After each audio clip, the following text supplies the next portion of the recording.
here to give my opinion and carry Annie. Oh, it's Chris Avalon Unfiltered, bitch.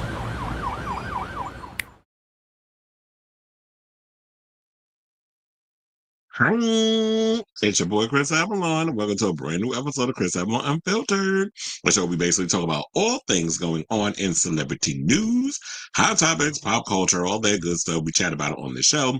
So before we get to the topics that I have lined up, it's about 11 of them. If you could please do me a solid, hit that like button. If you are new to the channel, hit that subscribe button. And also be sure to smash the notification bell so that way you know when we go live with a brand new episode of Chris Avalon Unfiltered. I will also be putting timestamps in the show once the live stream is done.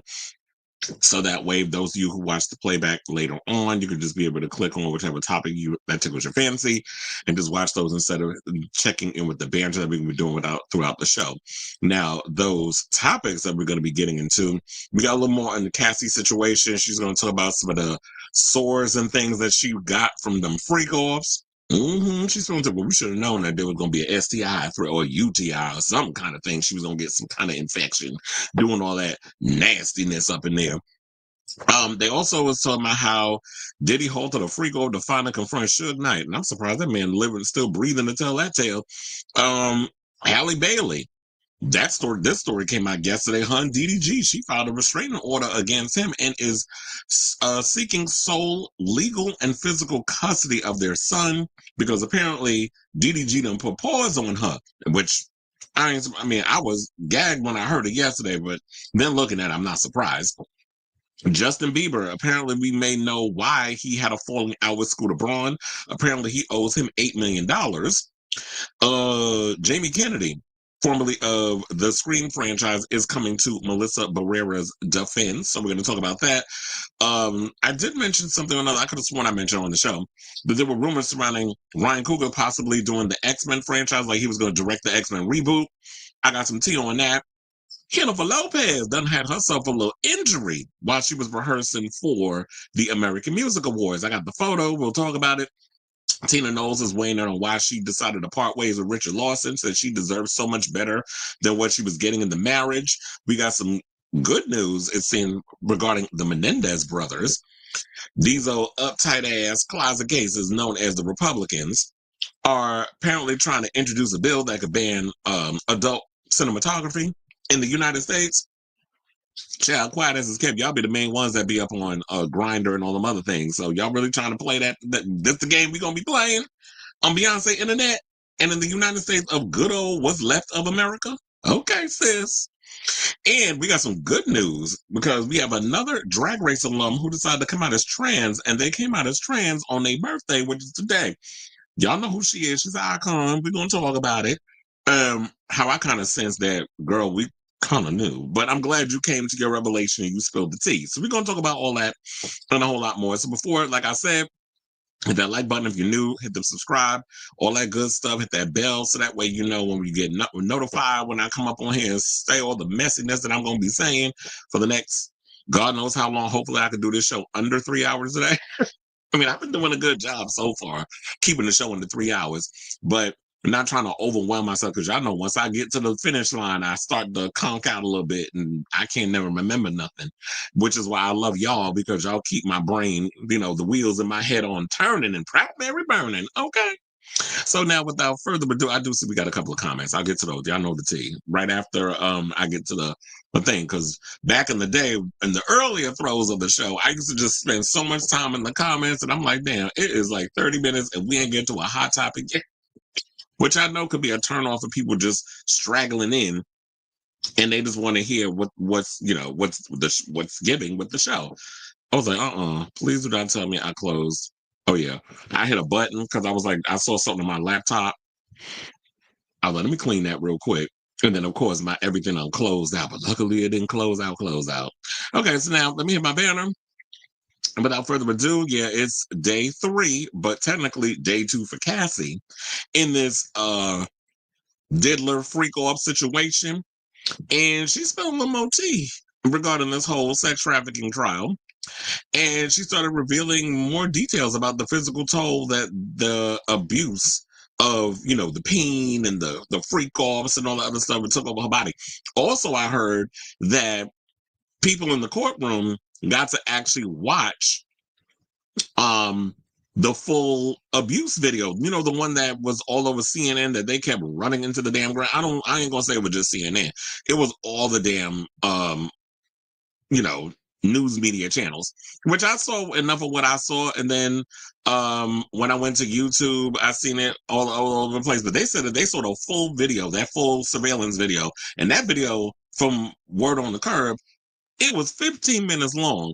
So yeah, he's something in here trying to be cute. About, yeah, oh yeah, I only showing the edited thing. They needed to show the meat and potatoes. That's what we got to see when they were running that video back and back and back and forth, back, forth and forth. When they were showing that back and forth video or whatever, yeah, they showed the meat and potatoes of the situation. But since you wanted to be cute, you know, Diddy's people, it's like, okay, we'll show y'all the full video. And the full video was 15 minutes. So since you wanted to be clever, it's like, okay, sir, bam, there it is. So Assistant United States Attorney Emily Johnson first asked the Me and You singer, who was on the witness stand in Manhattan's federal court on Wednesday, what medical issues she experienced, saying, quote, I had a lot of stomach issues and gastrointestinal issues from taking drugs. This is what Cassie, who's 38, explained. Now, during the first day of her testimony, the Long Way to Go singer, who was 8 months pregnant with her and husband Alex Fine's third child, said she would take ecstasy, marijuana, ketamine, GHB, also known as the date rape drug, or mushrooms during her romps with Combs and an escort. I'm like, damn, she was doing all of that? Saying, quote, I couldn't imagine myself doing any of that without having some sort of buffer or way to not feel the way it really was, which was emotionless and sex with a stranger who I didn't want to have sex with. And I think the dealer knew this, hence why he had her all propped up on all kinds of, you know, party drugs. I wonder what he was on. I mean, we all know he liked that Tucci and all that stuff, but I wonder what the laundry list of drugs he was on. That, you know, after them days, he had to be hooked up to an IV. I wonder if he also had her hooked up to the IV too. We know him and his old nasty ass mama had to be hooked up to an IV because we seen that video that was floating all around social media, them kissing each other in the damn mouth, to how much they love each other while they hooked up to a damn IV, trying to pump all them fluids back up in their body because they were so dried out like a damn prune. So now Ventura further testified on Wednesday that the freak-offs would give her frequent urinary tract infections, better known as UTIs, because I'm like, you know, there's only been so many times I can say that before the algorithm start algorithming up on here, because the sessions were back to back. Saying, quote, I was doing a freak off with an infection. Ugh.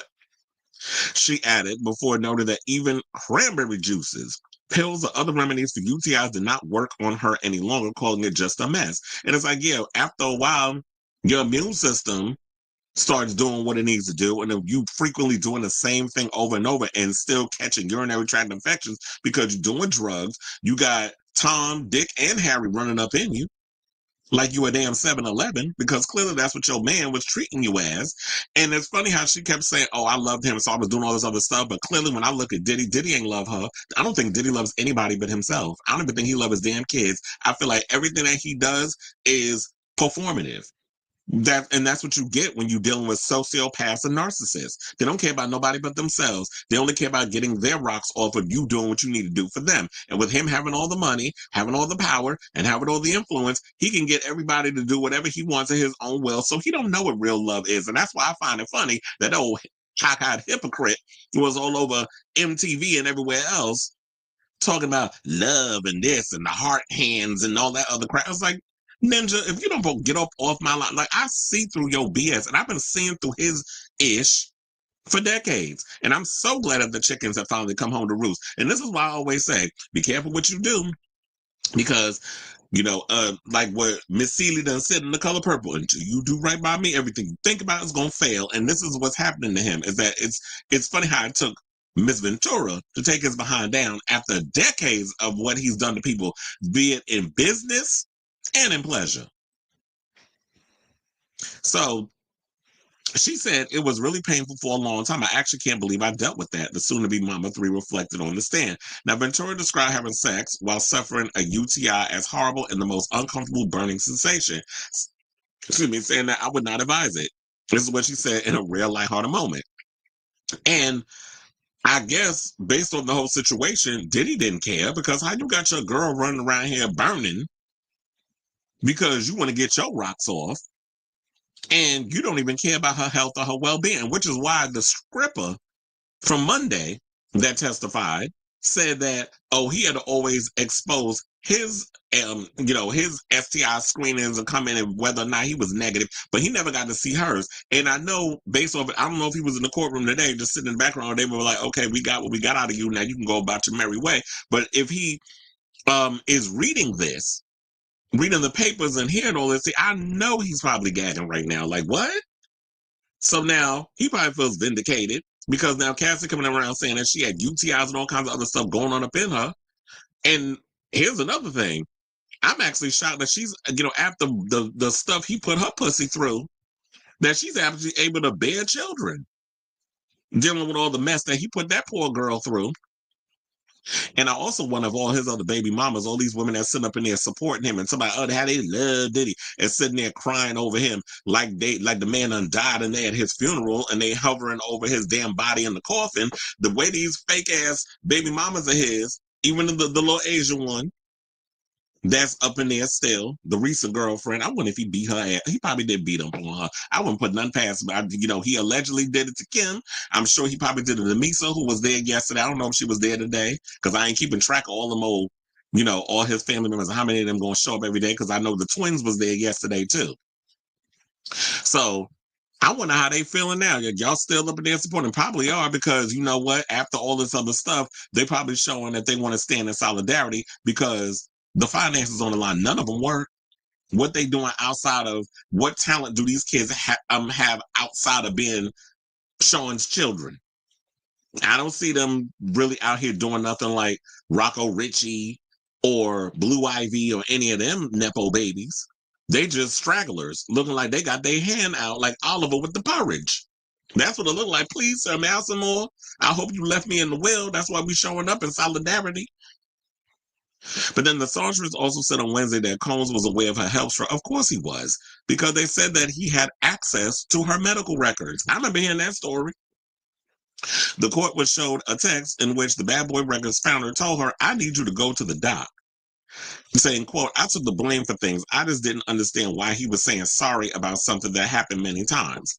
Because he was putting your body in a position that he knew that he shouldn't have been putting you in. But the balls was tingling, that dick was twitching, and he felt that I need to get my rocks off. So, and you were the perfect little thing that he could just use. You were his punching bag, and you was his whore. And I know you thought it was love, but I was like, no, I don't think that man ever loved you. It's all about grooming. He groomed your ass. You met him when you was 22. And he was 17 years older than you. So, of course, he's had more experience. He was knocking on 40. So, of course, him running around the world and and going off and doing all things and girls, backing their big old asses up on his crotch area. You already know that he's had way more experience in the sexual department than you did. And looking at a Cassie, you could definitely see that girl was naive.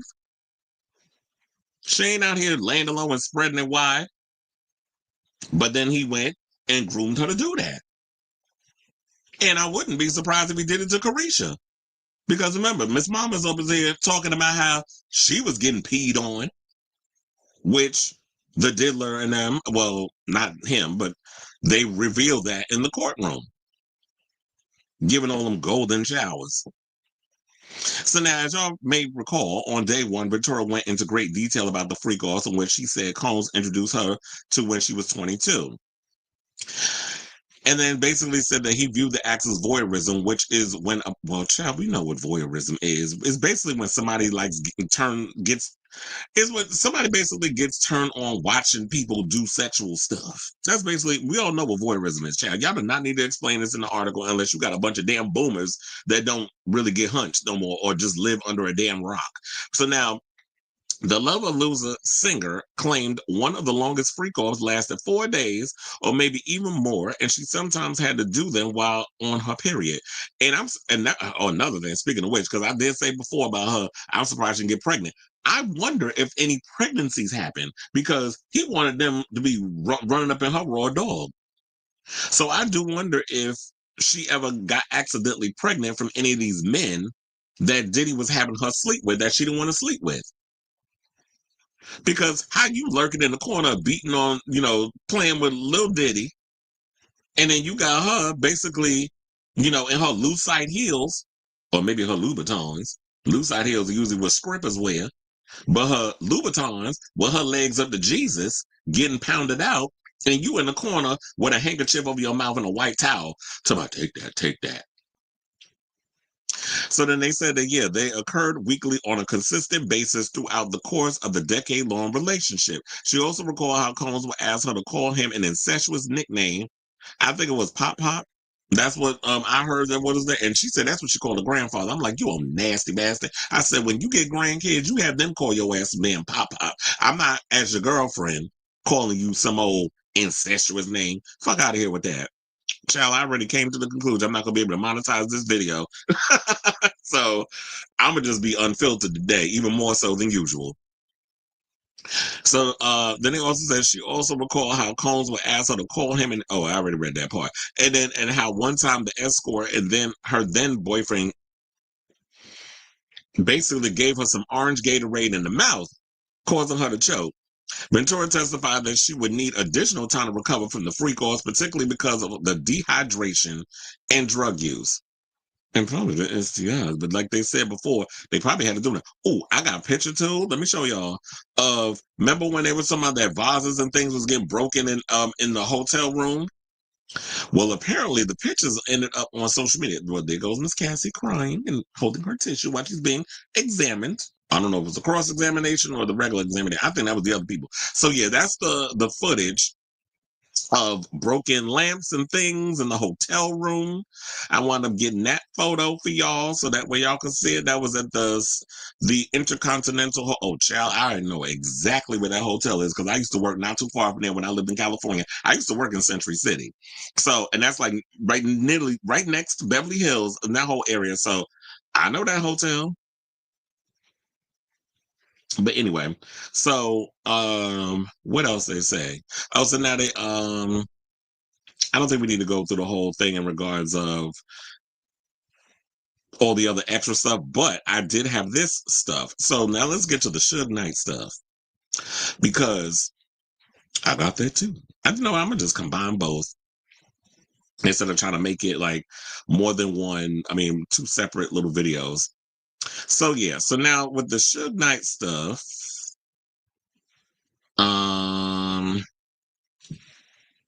they basically said that he ran out in the middle of a freak off to go confront Suge Knight. And this is what Cassie said.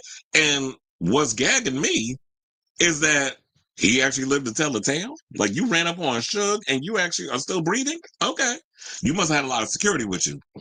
So she said we were having a freak off in one of Diddy's homes in LA, and he said Suge was at Mel's Diner.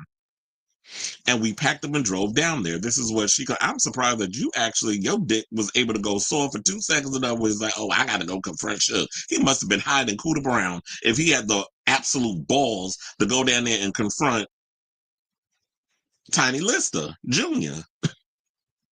Because they look alike. May he rest in peace. Now they said this is what she said on yesterday during the Diddy trial. She said, I was screaming and crying. Please don't do anything stupid. I didn't know what they were going to do. And that's like she could have been caught in the crossfire. That she up in the car while he up in there trying to act like, he big, like he big meat or something. And then what if Suge hit you up and like light you up with a rain of bullets? And then she ended up getting hit. She said it was like she wasn't even there. This is what she said. Now, in her statement, it was corroborated by courtroom reporter Matthew Russell Lee, known on social media Inner City Press. And I did screenshot a lot of his stuff and I posted it on social media. On my social media platforms, I posted some other stuff. But yeah, he had the details and here's some of it. So they said, in what hotels in New York did you have the freak offs? And she said Trump Gramercy, Intercontinental. I don't know if we need to go through all this because I didn't even read this ahead of time. But y'all can probably go to my website and check out all them screenshots and stuff because I'm like, child, we'd be here all damn day reading that. But she said that when Diddy returned, he didn't tell Cassie what happened, and it was unclear if the Bad Boy Records founder had encountered Knight. So he probably went down there, was showing his old behind, acting like he was going to do something, ain't probably do nothing, and was like, and so she don't know what happened. She said, oh, they went down there. They went in the Mel's Diner. He probably wasn't even there. Because like I said, if Diddy would have went up in there and ran up on Suge, trust and believe, he would not be alive today to be able to tell the story or be able, probably even gone and did with this trial. We probably been saying Diddy, D-A-D, at whatever age, when at the time when he went and confronted Suge Knight. So now the music execs feuds, as you know, dates back to the 90s when, you know, there was an East Coast, West Coast war. And then there was word that, because I didn't even know about this until I saw one of the Diddy documentaries. I think it was the one that was on, was HBO Max, which, shout out, sidebar, the reason why I'm calling it HBO Max, and I've been calling it HBO Max. They actually going back to calling it HBO Max, I believe, in July. So I was like, I always called it HBO. I ain't calling no Max. That shit is stupid. But anyway, so there was I believe in the docu-series that I believe that was the one that was on HBO Max, because there was so many, I can't never remember which one it was. But anyway, they basically implied that the reason why Diddy and Suge had they extra war, like there was some extra season on it and Diddy was real pissed, is because I believe that Suge was trying to open a death row on the East Coast. He was going to open a Death Row Records East Coast edition, and Diddy ain't like that, because he felt like, I run New York and all this other stuff, and you got LA, but now you want to come and try to swallow up whatever, or you want to try to be competition over here on the East Coast. And I'm like, there's room for everybody, but you already know Diddy and his damn ego. So there was an issue that was going on with there. And then it really escalated around the time when, you know, the Soul Train Awards, and there was the after party, and then Biggie ended up getting pow-powed and ended up dead. And then, you know, we had the thing with Tupac, who ended up getting pow-powed and ended up dead. So there was a whole rivalry there in regards to that, and it really escalated. And there was like a huge war that was going on. I remember didn't even a fight almost break out, or did break out at the Source Awards, which made that show rest in peace. That was the most ratchet of shows back in the day. But I lived for all the shenanigans and stuff that was going on up in there. So now,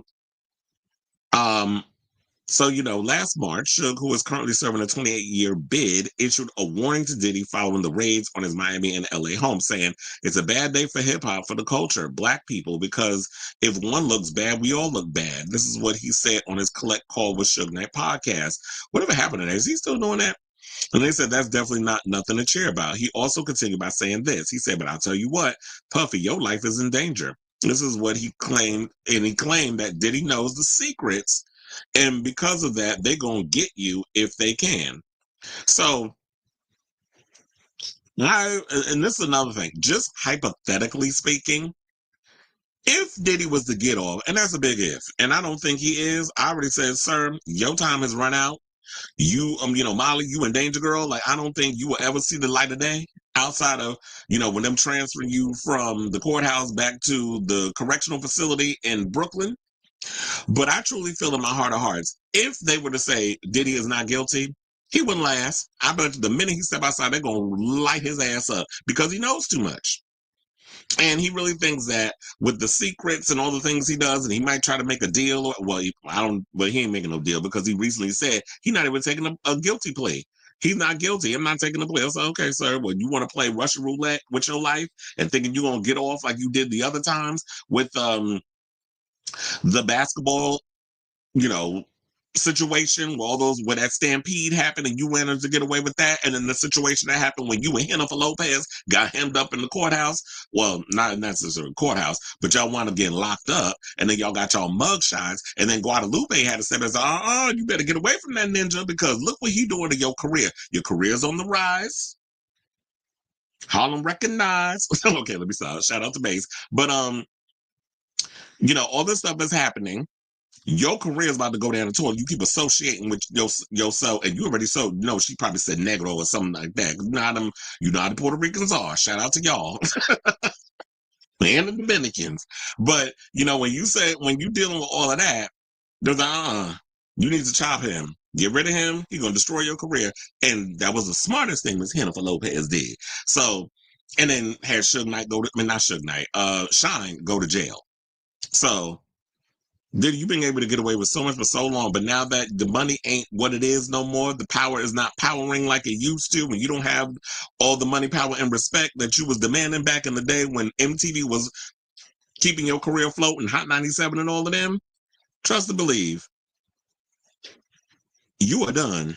Diddy done, in the words of Miss Wendy Williams. So I say all this to say, what do y'all think of this story regarding Cassie and the latest testimonies? It's going to still be going on throughout the week, so I'll definitely be keeping you guys abreast of the stories as it develops. Quiet as it's kept. I'm tired of talking about these two. I mean, and the Cassie and the Diddy stuff, and but it's what's going on now, and we got to talk about it. So I can't wait until they just come around with a verdict. We can all move on with our damn lives on to the next mess. So let me know what you guys think of this story in the comments down below.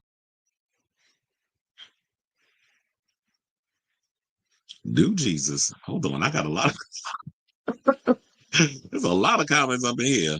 Up in here, up in here. How y'all cool? How y'all cool? Robert said it's coming out. Blake Lively trying to extort Taylor Swift and had asked Taylor to delete messages. I'm about sick of Blake Lively. I want her to disappear. I need her to go. I'm tired of her. I'm tired of Kim Kardashian. Kim Kardashian out here trying to get attention out in Paris, wearing lingerie to the courthouse with a coat on. I'm like, girl, if you don't go sit your tired ass down, nobody is talking about you because we don't care. Diddy is the big story right now. So I'm just like, I need her to get what's coming to her.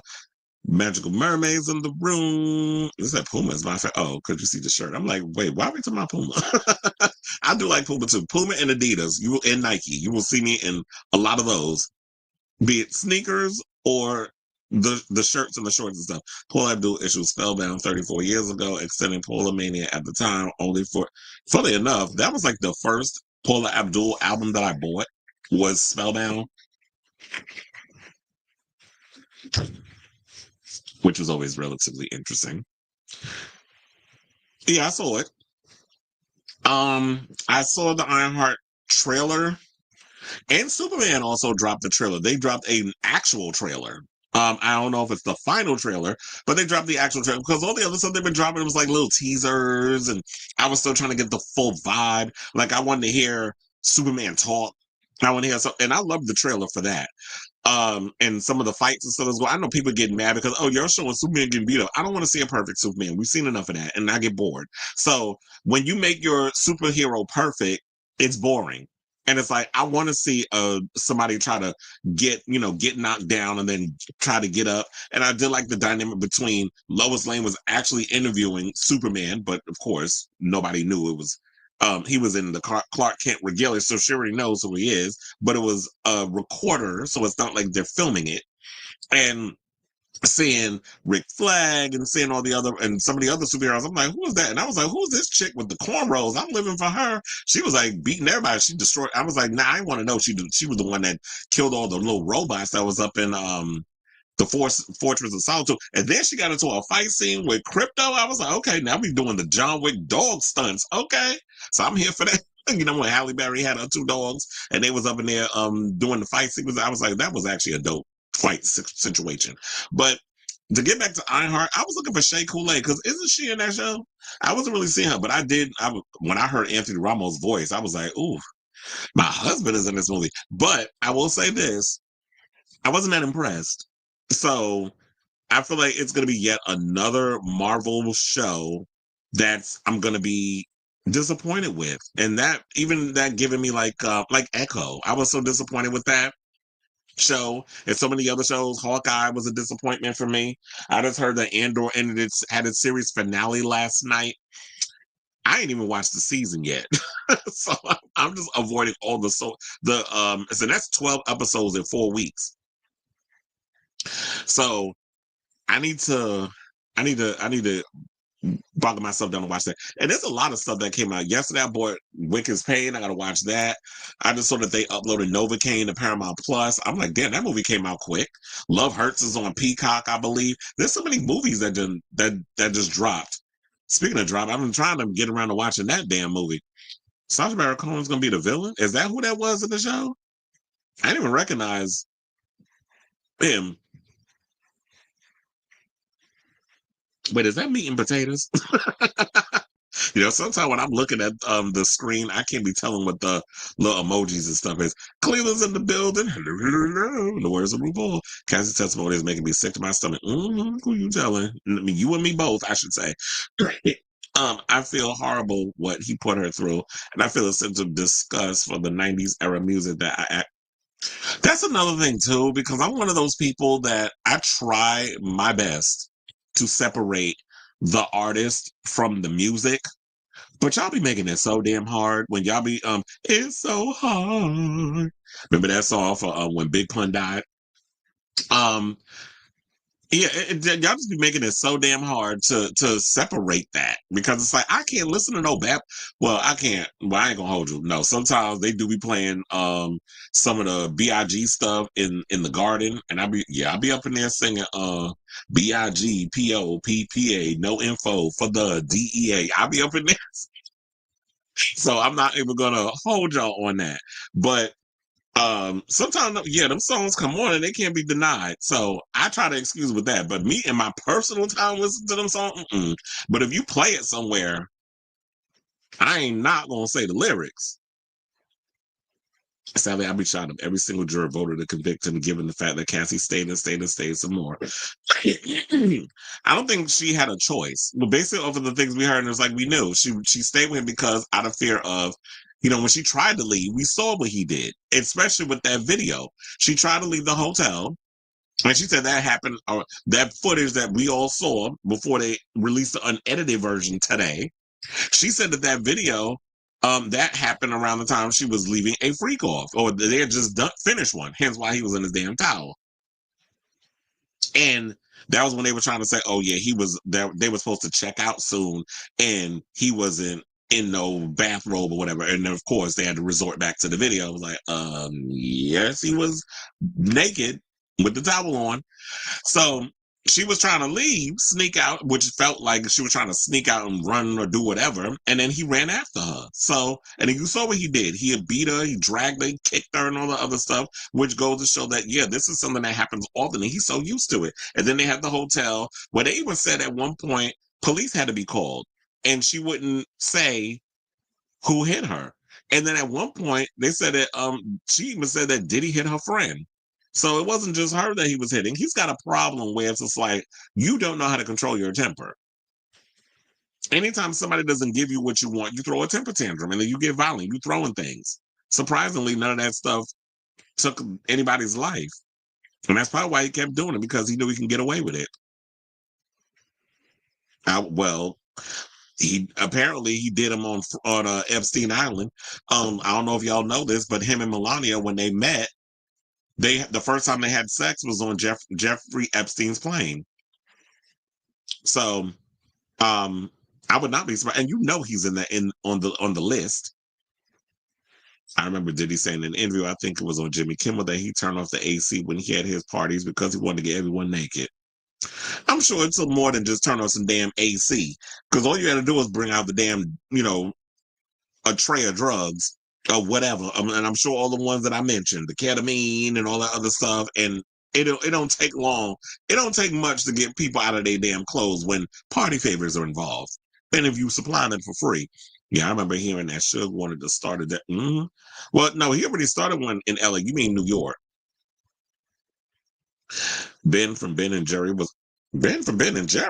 was arrested in Congress for saying RFK and the Republicans are killing gays. Well, hopefully RFK will undo himself. While he went in that old nasty swamp water that was out in DC, him and his grandkids, they're out there swimming in old nasty sewage. Talking about and then putting them in danger. See, now that's child neglect. When you sitting there putting your kids, your grandchildren, and yourself. And first of all, he got up in there in denim jeans. Like, who gets in the water with jeans unless you John Cena wearing jorts or something? Like, I could definitely understand that whole hillbilly situation. But you know what? That worm and them years of heroin, that must have just really fried his brain. Yep, Diddy, you in danger, girl. Suge said on News Nation. Oh, I didn't even know he was on News Nation, but I shouldn't be surprised. Well, look, if Trump pardons him, I'm sure that there will be more to come with that. Like, I don't think it'll be the end of Diddy. Like, even if he were to be pardoned, and yeah, we all be pissed off, his career's done. Nobody in the industry is gonna mess with him. Like, he's done. So you might as well. I hope you saved well, because the money that you got that's in the bank, I just feel like that's what you're gonna be able to live on, because who's gonna work with you unless, I guess, he's got to do outside the country investments. Maybe he can work with Saudi Arabia. They have no problem working with our current president, especially Qatar. If he thinks that he must, if he thinks that he must be stupid, reminds me of some people I saw on Hoarders trying to get Trump's attention. Yeah. If he get off, Diddy might go, ooh, we don't know how that ended. First of all, New Jack City, I love that damn movie. Shout out to Wesley Snipes. When do you think they'll come up with a verdict? Well, how long is the case supposed to be? Is it supposed to be like 2 weeks? First of all, people need to realize is that this case is not about um the beatation, which it seems to be what a lot of what they're focusing on, what he did to Cassie. It's about sex trafficking. Like, they got to be able to prove that. But I feel like because he basically used Cassie like a prostitute, I feel like he did traffic her. But I don't know if she saw it like that, and it was under the guise that they were in a relationship. But I don't think he saw her as his girlfriend. I think he used her like he used everything else. You're just a useful idiot to him. Remember when Michael Jackson went to court? Yeah. Mm-hmm. Yep, Crypto. I feel like I wish I would have named my dog Crypto, but his name is Prince, because he looked just. Y'all seen the video and stuff that I have on my Instagram and Facebook and stuff. Like, my dog Prince looks just like Crypto and act just like him too. No kind of home training. Got the dog home training and everything. Don't just went completely out the window. He just does whatever the hell he wants. He poops wherever. He pees wherever. He jumps on everything. You always have to yell at him. It's like literally a petulant child. There's a reason why Pam Bondi is not issuing the Epstein files. It will piss off MAGA, because who's in it? Well, we know it's the boil worms. Warm water. I say extra points if y'all know where boil worms came from. But anyway, let's move on, y'all. Child, let's get off this Diddy mess, but we got to go into this mess. Let's talk about Halle Bailey. Now, this was not something I was expecting to hear coming from her. But, I mean, because we knew that there was some things going on with her and DDG, that the relationship wasn't working out, those other stuff, but I was not expecting abuse to be something that she was going to come out with and say was happening in the relationship she had with the man. But I've always felt that DDG was trash. I always felt he was an opportunist. I always felt like he was using her for some sort of clout. And I don't give a good goddamn if y'all sit and say, "Oh, he's on social media. He's a Twitcher or whatever the hell you want to call it." It's like, yeah, that's cute. But being attached to somebody who's a celebrity and is up under the thumb of Beyonce and on her label and all the other stuff, there's never enough clout that comes with certain situations you were in. Just ask Offset, who I know is saving right now, because when Cardi B went relationship official with Stephon down at my job, Madison Square Garden, when they had the next game. So it was a lot of stuff that was going on that Monday. They was there, Timothy Chalamet and Kylie Jenner. There was a bunch of celebrities up in there. But anyway, to get to this story, now it says, according to court, there was some other stuff that came out, but this is the latest, because this came out literally like 4 hours ago. So I'm not even going to use the old story that I did yesterday. That was the breaking news. So yeah, People Magazine basically said that they saw the court documents, and the Little Mermaid star is now requesting sole legal and physical custody of her son, Halo Saint, whom she welcomed in December 2023 with ex-boyfriend DDG. She is also asking the judge to order that her ex, born Daryl Dwayne Granberry Jr., hence the DDG, not be allowed visitation with his son. Damn, she trying to take the whole situation away. This is why I tell y'all, I understand you girls, you good girl types, and I'm using that as air quotes because that is what Halle has presented herself as. When y'all start laying low and spreading it wide for these edgy bad boy types, and then you end up not wearing a damn condom, and you think you too damn grown and all this other stuff. Look at what you in now. Now you got to go down to the courthouse and start following all these things because you thought you was big and bad by fucking up your career, because that's basically what you did, sis, by getting pregnant. Especially around the time when you were supposed to be this industry darling doing Little Mermaid. So, Now they're saying that she's asking that DDG be given supervised visits with a professional company once a week for 6 hours while Halo is in LA. And I think that it was also due to the fact that she was afraid that he was going to kidnap their son and she would never see him again. But my thing is, where he going? Because he's not like Kelly Rutherford's husband, where he's got all this money and he's going to just pack up the son and go cross country where you're not going to be able to see your child. This boy ain't going and leaving the United States. So, but I understand why she's doing what she's doing. Now, they said additionally, Bailey is asking the court, excuse me, to prevent DDG from taking their son outside the county of LA. She's also requested an order to prevent child abduction, saying that DDG has a history of abusing her, taking away or hiding Halo from her, threatening to take away or hide Halo from her. Wait, why did you, they said taking the child, threatening to take the child, and not cooperating with her in parenting. Hence, remember that time when she said that he did not have my permission to be parading my child on social media.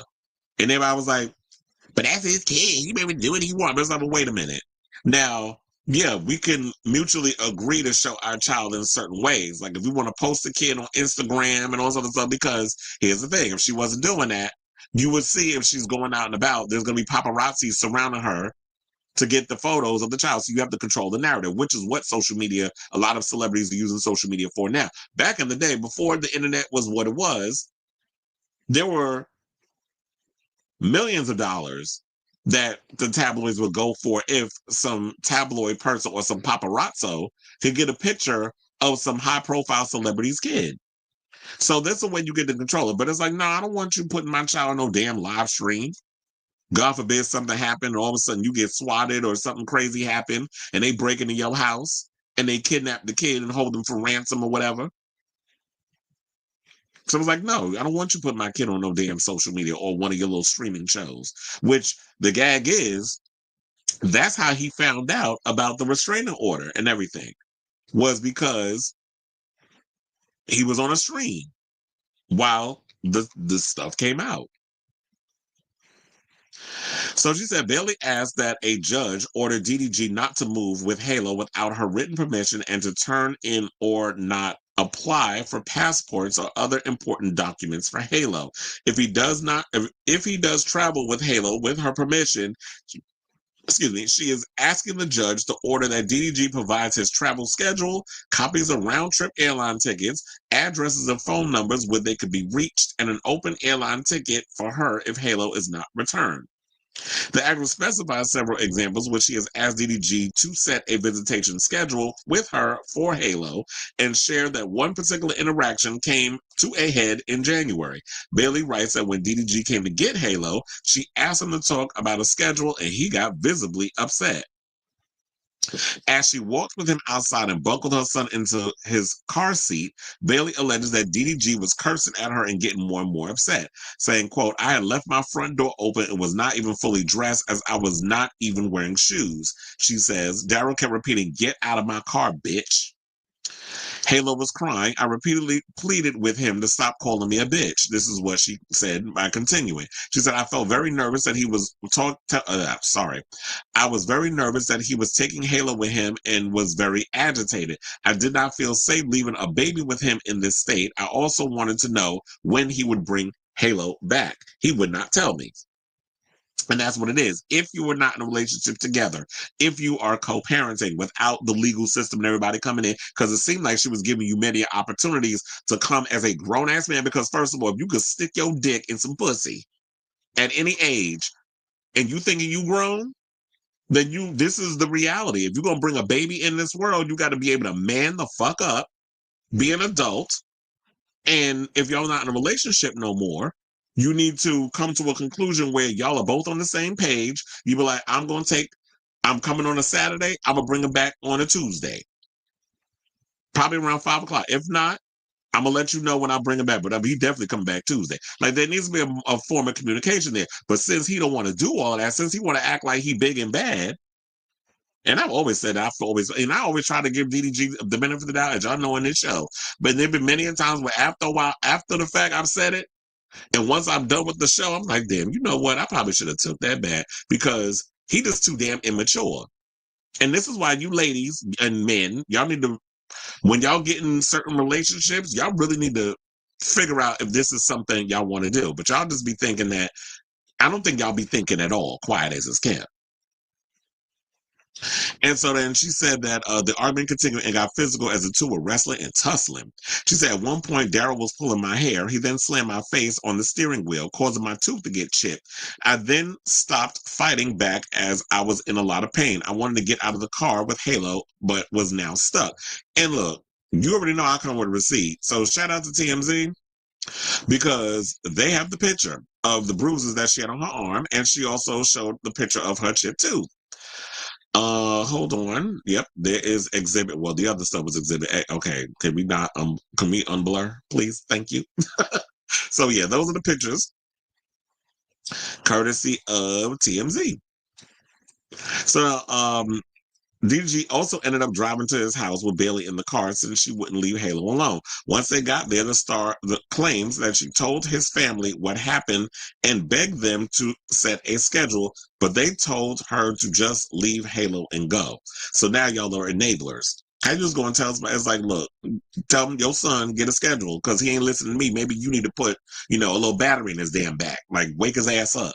But they told, leave the baby and go. Well, now guess what? Because that's going to get to a point where you ain't never going to see your child unless you follow me on Instagram or see me out and about in photos or whatever the case is. But if I have to go to a situation where you will never see your child again, and that's the worst part about that, when these kids who don't ask to be born have to deal with this because you have incompetent ass parent or ints who don't know how to come to a conclusion, this is what you got to deal with. She also detailed several other alleged examples of abuse, ending her statement by saying that she's done everything possible to avoid going to court. And that's what it seemed like to me. It seemed like we didn't even know what the extent of all the stuff that was going on behind the scenes. So she did keep all of this under wraps. She kept it all quiet for a long time. And it just feels like it's a last resort. She's at her wit's end.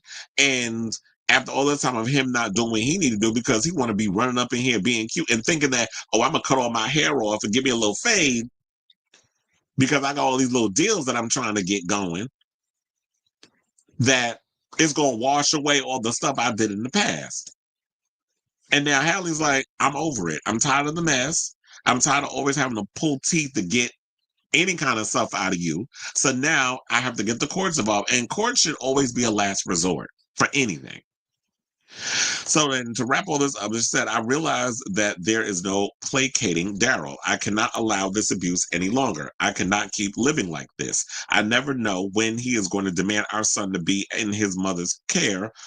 Why is his mother got to be in her care? Why they got to be in the mama's care? Or you said he is going to demand our son to be in his, is it his mother or you? Are you talking about his mother as in you? Because I'm like, if you want your son, you need to come get him, but you should not be throwing the kid on your mother, aka his grandmother, while you are doing what you're doing. Like, if you asking for your kid, you need to be spending quality time with your kid and not involved. And if the other family members want to come in and, because it takes a village and all other stuff, that's cute. But for the most part, it's like, nah, if I'm with my kid, I want to spend time with my kid. And if the parent, everybody else want to come and hang out or whatever, that's cute. But I'm going to be the sole person that is spending quality time with my child. So now Bailey also requested a temporary restraining order against DDG and is granted one by the court on Tuesday, May 13th. He is required to remain over 100 yards away from Bailey and Halo at all times, including at Halo's school and Bailey's vehicle. Representatives for Bailey and DDG did not merely respond to people's requests for comment. And y'all know that they began a relationship in 2022. She ended up getting pregnant in 2023, and they ended up breaking up in 2024. This is why I say y'all got to be careful who y'all lay low and spread wide with, because if you end up in this old tangled web, she's now stuck with this heifer for the rest of his life. Yeah, y'all may not be fucking no more, but because y'all got a child, now y'all are forever intertwined, and now you got to have the courts and all this other stuff involved, and it's a hot ass mess. So I will definitely be keeping y'all abreast of this story as it develops, but I definitely want to hear from you all. What do y'all think of this story? Are y'all shocked? I mean, shocked that Halle Bailey had to file a suit against DDG saying she needed a restraining order against him because he don't know how to behave without throwing a damn temper tantrum. Look, we just dealt with the whole Cassie Diddy situation. We don't need something to get that drastic with these two. So I'm glad she nipped this in the bud early. So I want to hear from y'all. So let me know what your thoughts are on this story in the comments down below. Gator Pittsburgh. Out of all the men, hello, that's what I said. I'm like, girl. And what Miss Halle been doing since The Little Mermaid? Nothing. Nobody cares about the solo music. They damn sure don't care about Chloe, and they damn sure don't care about Halle. So y'all, Chloe and Halle need to get themselves back together like y'all was. Like y'all need to assimilate like Voltron, get the hell back together, and do the music because y'all are better together than apart. And you need to take all this animosity and stuff. You need to get Beyonce on the damn line. You need to tell her stop running around here at stadiums doing the Cowboy Carter shuffle or redux, and have y'all get back to doing what y'all doing. Because before, excuse me. What is she doing? Like y'all supposed to be a part of her whole little situation. Chloe and Halle, y'all not really doing nothing. Nobody cares about the music y'all doing solo. And Halle gonna need some coins. So she need to get out here and do what she need to do. But shout out to her. You know, all the mess she dealing with. Shout out to her. All right. There's a lot of mess going on today because we gotta get into another story. Let's talk about Justin Bieber. So apparently, y'all already know that he done chopped Scooter Braun. He started clearing house in regards of a lot of people that was in his entourage, things, this, that, and the other. Now we may have some inside tea as to why he and Scooter parted ways. Because apparently, they saying that Justin Bieber owes Scooter Braun $8 million. And this is from him canceling one of his little tours that he had back in the day. I think that's because he had a little Ramsey Hunt situation going on, and it prevented him from performing on the tour, so we had to cancel it. But let's get into the details. So an independent audit conducted by Prince Waterhouse Coopers, that would be PwC for short, a leading accounting firm, over a period of 6 months found that the pop superstar owes Braun more than $8,806,000 per documents obtained by nosy ass TMZ on Wednesday. Well, I call them TMZ nosy ass because they know all the tea. And look, if it wasn't for them, I wouldn't have known this information. So shout out to y'all. I don't know. I'm on one today. Don't know what's going on with his mouth. But anyway, let's continue. The audit was reportedly completed in April. A source tells say Page 6 the money owed stems from a loan the mogul made to Bieber over debt accrued due to his canceled 2022 Justice Tour, saying that he stepped in to help him. This is what the insider exclusively tells Page 6. In recent months, there have been rumblings of money woes for the sorry singer 31. Yeah, we have been talking about this. You know, he sold his catalog, his music catalog, for $200 million back in 2022, and he has a net worth of over $300 million. So I guess he was worth $100 million before, but then because he sold his music catalog for $200, it acquired $300. But they've been talking about that he's been, you know, dealing with a lot of financial stuff. A lot of people are trying to blame it on Halle. I don't know. Maybe she got a little bit to do with it, but I'm sure, like, if it wasn't, she got her own little things going on. So I don't know if we can necessarily blame it on her, but I do feel like he's had a lot of people in his inner circle that have been robbing him blind, and now he's saying that he's been noticing that a lot of things he hasn't been getting the money that he's owed. So he's been suing his financial managers, and he said that they squandered $300 million of his fortune. Now, an insider told Page 6 exclusively at the time, though, that the ghost singer's spending habits were to blame because they were out of control. They said he spends eye-watering amounts per month. At one point, he couldn't even get a credit card. This is what the source further claimed. Justin is surrounded by a lot of people that do not have his best interests at heart. And we've been seeing that. Like, we've been seeing him crashing out lately. They've been catching him out here smoking. There was at one point somebody went and took video of him in somebody's backyard, and they looked like and he was sparking up a blunt. So yeah, there's been a lot of time that we know he a stoner, and Bieber been out here hiding, cooling around, smoking, and all kinds of other stuff. And then he been lashing out at the paparazzi. Oh, y'all been following me and all sort of stuff. Like, we've been watching this as of late, and then he been out here dressing like he homeless, his little behind hanging out of his pants down to his damn ankles, walking around with his butt all exposed. I'm surprised he ain't got skid marks in them tighty whities that he be wearing. But a lot of people sitting there talking about, oh, because of Diddy and all this other stuff, this is why he is where he is. I do believe that Justin has been taken advantage of by a lot of people. And I'm sure it was probably, well, I won't say I'm sure because I'm not. I do sense that when Diddy came around with trying, oh yeah, he's my little brother and mentor and all the other stuff, I feel like there was some sense of groomation in the same vein of a Cassie that was going on with him. I don't think there was any physical stuff, but I do think that there was, let's pass him around like he a petri dish in certain, situations. Hence a freak off, allegedly. So Justin's got a lot of things that he's got going on with him that he has probably yet to deal with. And he's been, and it's sad that at such a young age, all he wanted to do is be an artist and perform. And we all know he was a little shit back in the day, but that still doesn't warrant that, people taking advantage of you. But this happens all the time. If you don't have your eye on what's going on in your stuff, I don't be trusting no damn body. Like if I had a team of people, I'm definitely gonna keep my eye on all of y'all, and nothing gets past me without me putting my signature on it. Because people will rob you blind if you're not paying attention. You can't put all of your trust in a lot of people. So the Halle reporter then reported in April that those in Bieber's inner circle feared they were watching him disintegrate. Several sources also spoke to the outlet about the Never Say Never singer's more than $20 million debt due to his canceled Justice tour. However, TMZ reporter on Wednesday claimed that Bieber's business manager, not Lou Taylor, ain't that the same bitch that went out and was trying to get not Britney, she got Britney in the conservatorship and she was trying to get Lindsay Lohan and a bunch of others in the in a conservatorship. I think she was also trying to get Justin Bieber in one. Yeah, we don't like Lou Taylor over here. But anyway, they said that Lou Taylor found the 20 million figure to be inaccurate and claimed Braun, who's 43, had been overpaid in commissions by $26 million. The music manager's company, Hy-Vee, then conducted its own audit and found that he was actually owed $1 million, but reportedly waived the amount.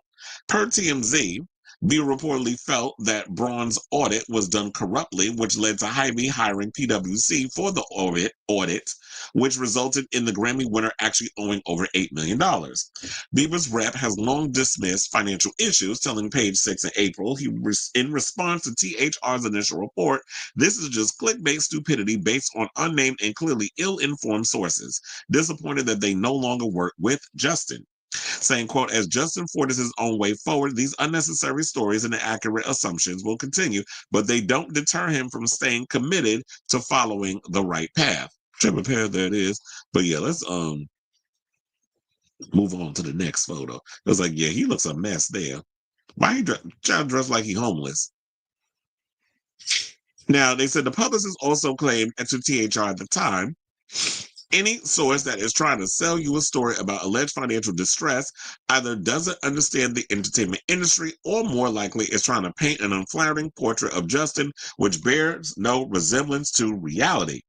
However, friends of the Peaches singer continued to express their concern by further fueling claims he mismanages his money. A source exclusively told Page Six earlier this month he's flying in all his friends on private jets for his birthday, putting it all over Instagram. He'll spend $300K at Nobu in Coachella. They have a Nobu at Coachella. They say he hasn't worked in a really long time. Well, you know what? If it gets look, y'all said the same thing about Britney, that she up here mismanaging her money and she spent on her and look, it's hers, just like it's his, and he grown. And so when it gets down to the point where he only got like $100,000 in the bank, I'm sure that boy gonna get himself up and do a little something. He could sign off and do a residency in Vegas for an undisclosed amount, like $50 million or whatever the case is. They all do it. I don't know if with insurance and stuff, if Justin is bankable to do an arena tour, whatever the case is, maybe some people come out and see him. The problem with him is I don't trust that he would actually show up and finish out the arena tour. So it might be a lot easier based off of his ailments or whatever the case is, that he should sign off and do a residency, maybe like 3 a week or 4 a week or something, and have a 3-day weekend and have that for like a good year or two for like $50 million to $100 million.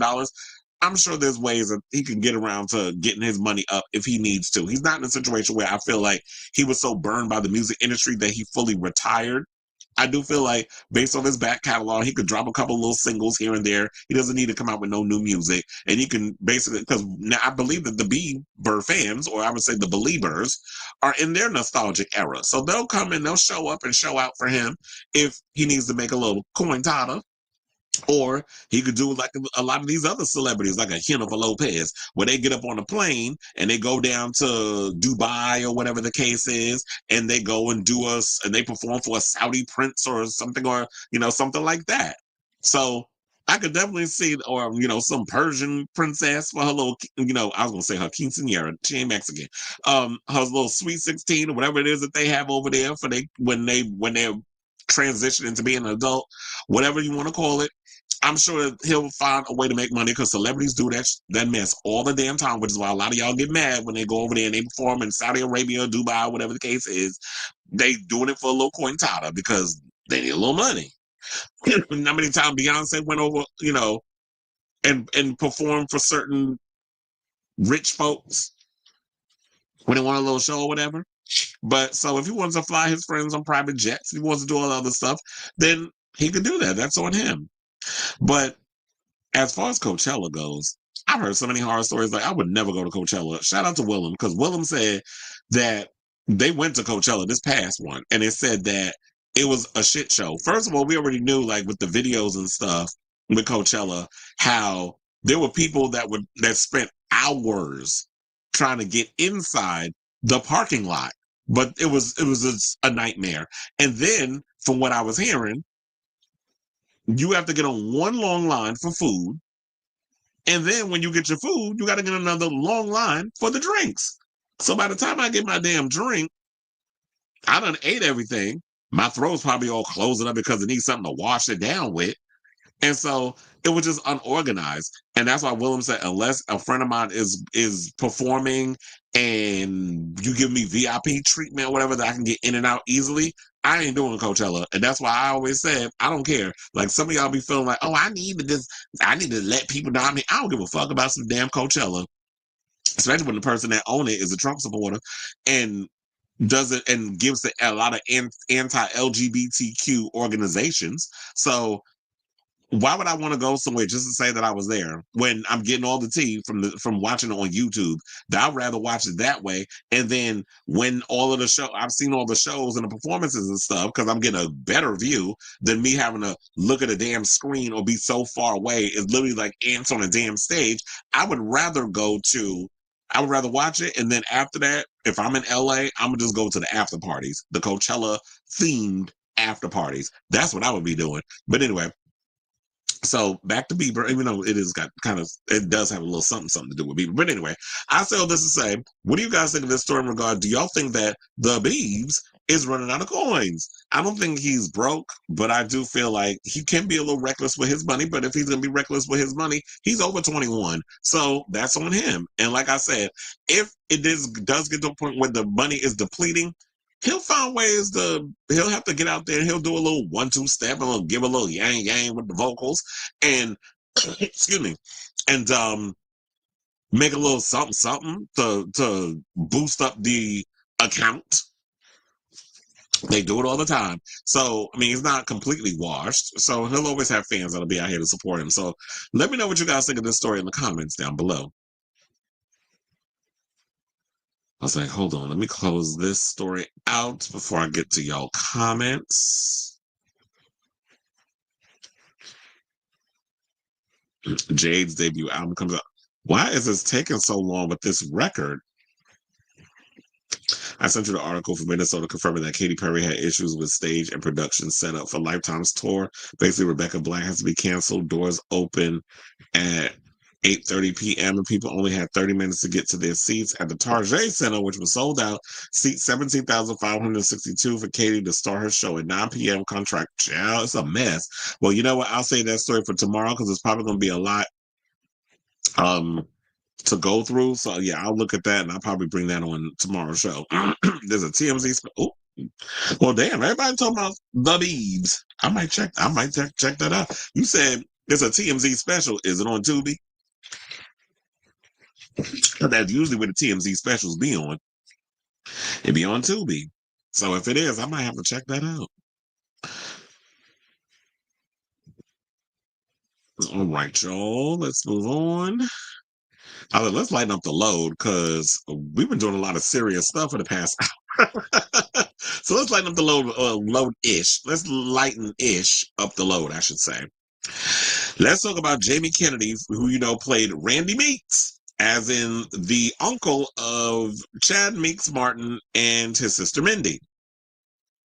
And Heather Matarazzo plays the sister in the Scream franchise. But anyway, he actually is the only one that we know from the Scream franchise that has come to the defense of none other than Melissa Barrera, said that she should be allowed to have her beliefs or whatever the case is, and how cancel culture may have had something to do with her being fired from Scream 7, which I don't know if I would say cancel culture, because to me it feels like the people who work at Spyglass are a bunch of damn Zionists. And one of the things that I'm sick and tired of saying, and I've gotten into arguments with people to the point that I've had to cuss their ass out. I'm sick and tired of people who continue to equate that just because you have empathy for Palestinian children, women, and men who are being not only blown up, losing their lives, being used for target practice by the Israeli army, shot up, killed for no damn reason but for being brown. And now they're being starved out. There have been lots of people who have been died because they've not allowed food and aid to get into Gaza, because they're all about genocide. They're all about eradicating these people, getting rid of them so they can occupy not only Gaza, but the West Bank. And this is what Melissa Barrera was talking about. But when you have empathy for those who aren't white, and I'm not saying Jewish people, because it's not about Jewish people, it's about Israel. This is who we're getting going in on. And I know there's people out there who are from Israel that do not agree with this. Not saying all of them, but the people who do, this is for you. I'm sick and tired of people who continue to say that if you have empathy and stuff, that you are on the side of Hamas. I am not on the side of no damn terrorists. I do not agree with killing people. I do not believe in any of that on either side. So just because I have love in my heart for people and feel bad for other people who are being starved and killed for no reason other than being who they are, which is something I can identify with as a man of color and a homosexual, I could totally understand that. Because there was, some people would equate that AIDS was man-made and was meant to wipe out and eradicate gays. Hence why they call it I know people who call it the AIDS Holocaust, the eradication of an entire group of people, which it did happen in the 80s. Hence why I do know friends that I have today who do have survivor's guilt, because it's like they've lost so many of their friends, but they're around. They've gotten to live. So that's why I feel the way I feel. And people who try to weaponize and do all that, first of all, I think you're slow. I think you're dumb. I think you lack education. And you're just doing it because you feel like that you might be this more superior race, and that it's justified to kill people. There's no justification when you're killing somebody. So that, I feel, is like why they decided, instead of having a meeting with her and understanding where she was coming from with this, they reacted by firing her. Oh, we don't agree with that. Hence why a lot of people believe the stereotype that Jewish people probably run Hollywood.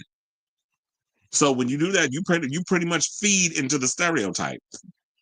So Jamie Kennedy, the star who played Randy in the Scream franchise, basically said that Melissa Barrera, the actor who played Sam Carpenter in 2022 Scream and Scream 6, that would be Scream as in Scream 5, should never have been fired during pre-production of Scream 7.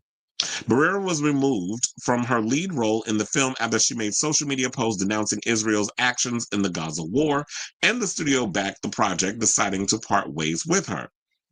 Jamie appeared on, this is where I was like, ugh, but he went on Fox News to basically talk about this and said this: I think the whole idea the term cancel, think how insane that term is. Like, you know what? We don't like what you said. Cancel, like you talk about inclusive. Like, that's like the most inclusive thing of all time.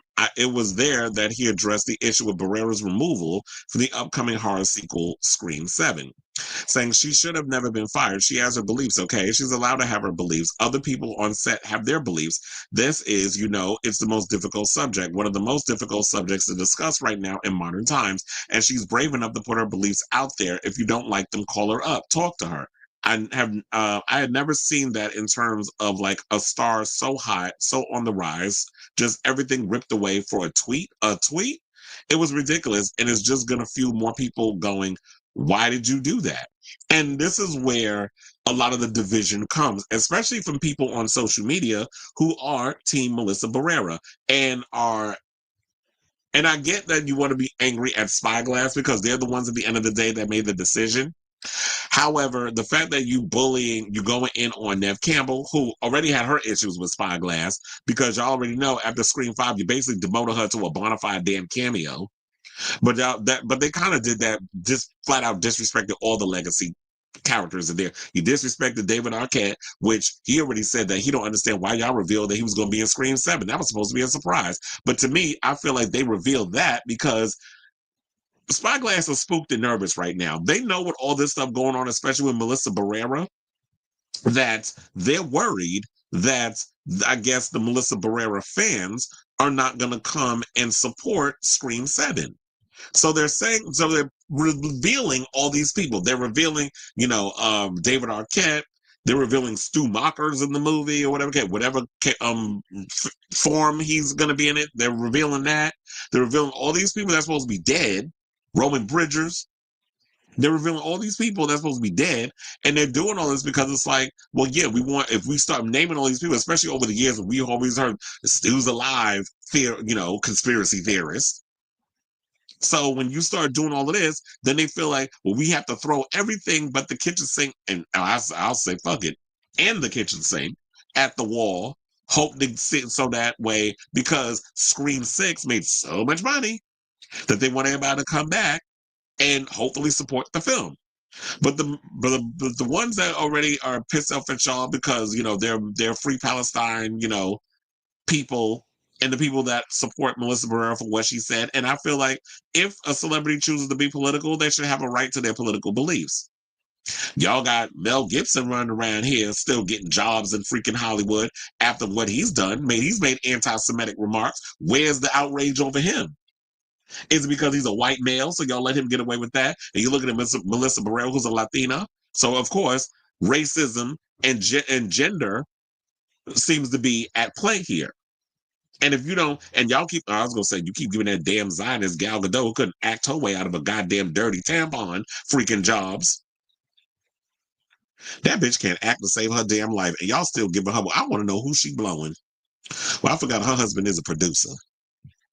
So yeah, it's just a lot, and I really feel like, you know what, if you're not, as long as you're not saying something that is talking about, well, yeah, those people are evil and they should die. Like if you're not saying something so extreme, then I don't feel like you should go after them. And she didn't say anything, in my opinion, because I'm a critical thinker.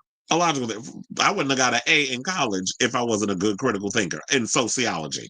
So I don't think she said anything remotely disrespectful or bad. She was just showing that, you know what, this is not right what's happening to these people.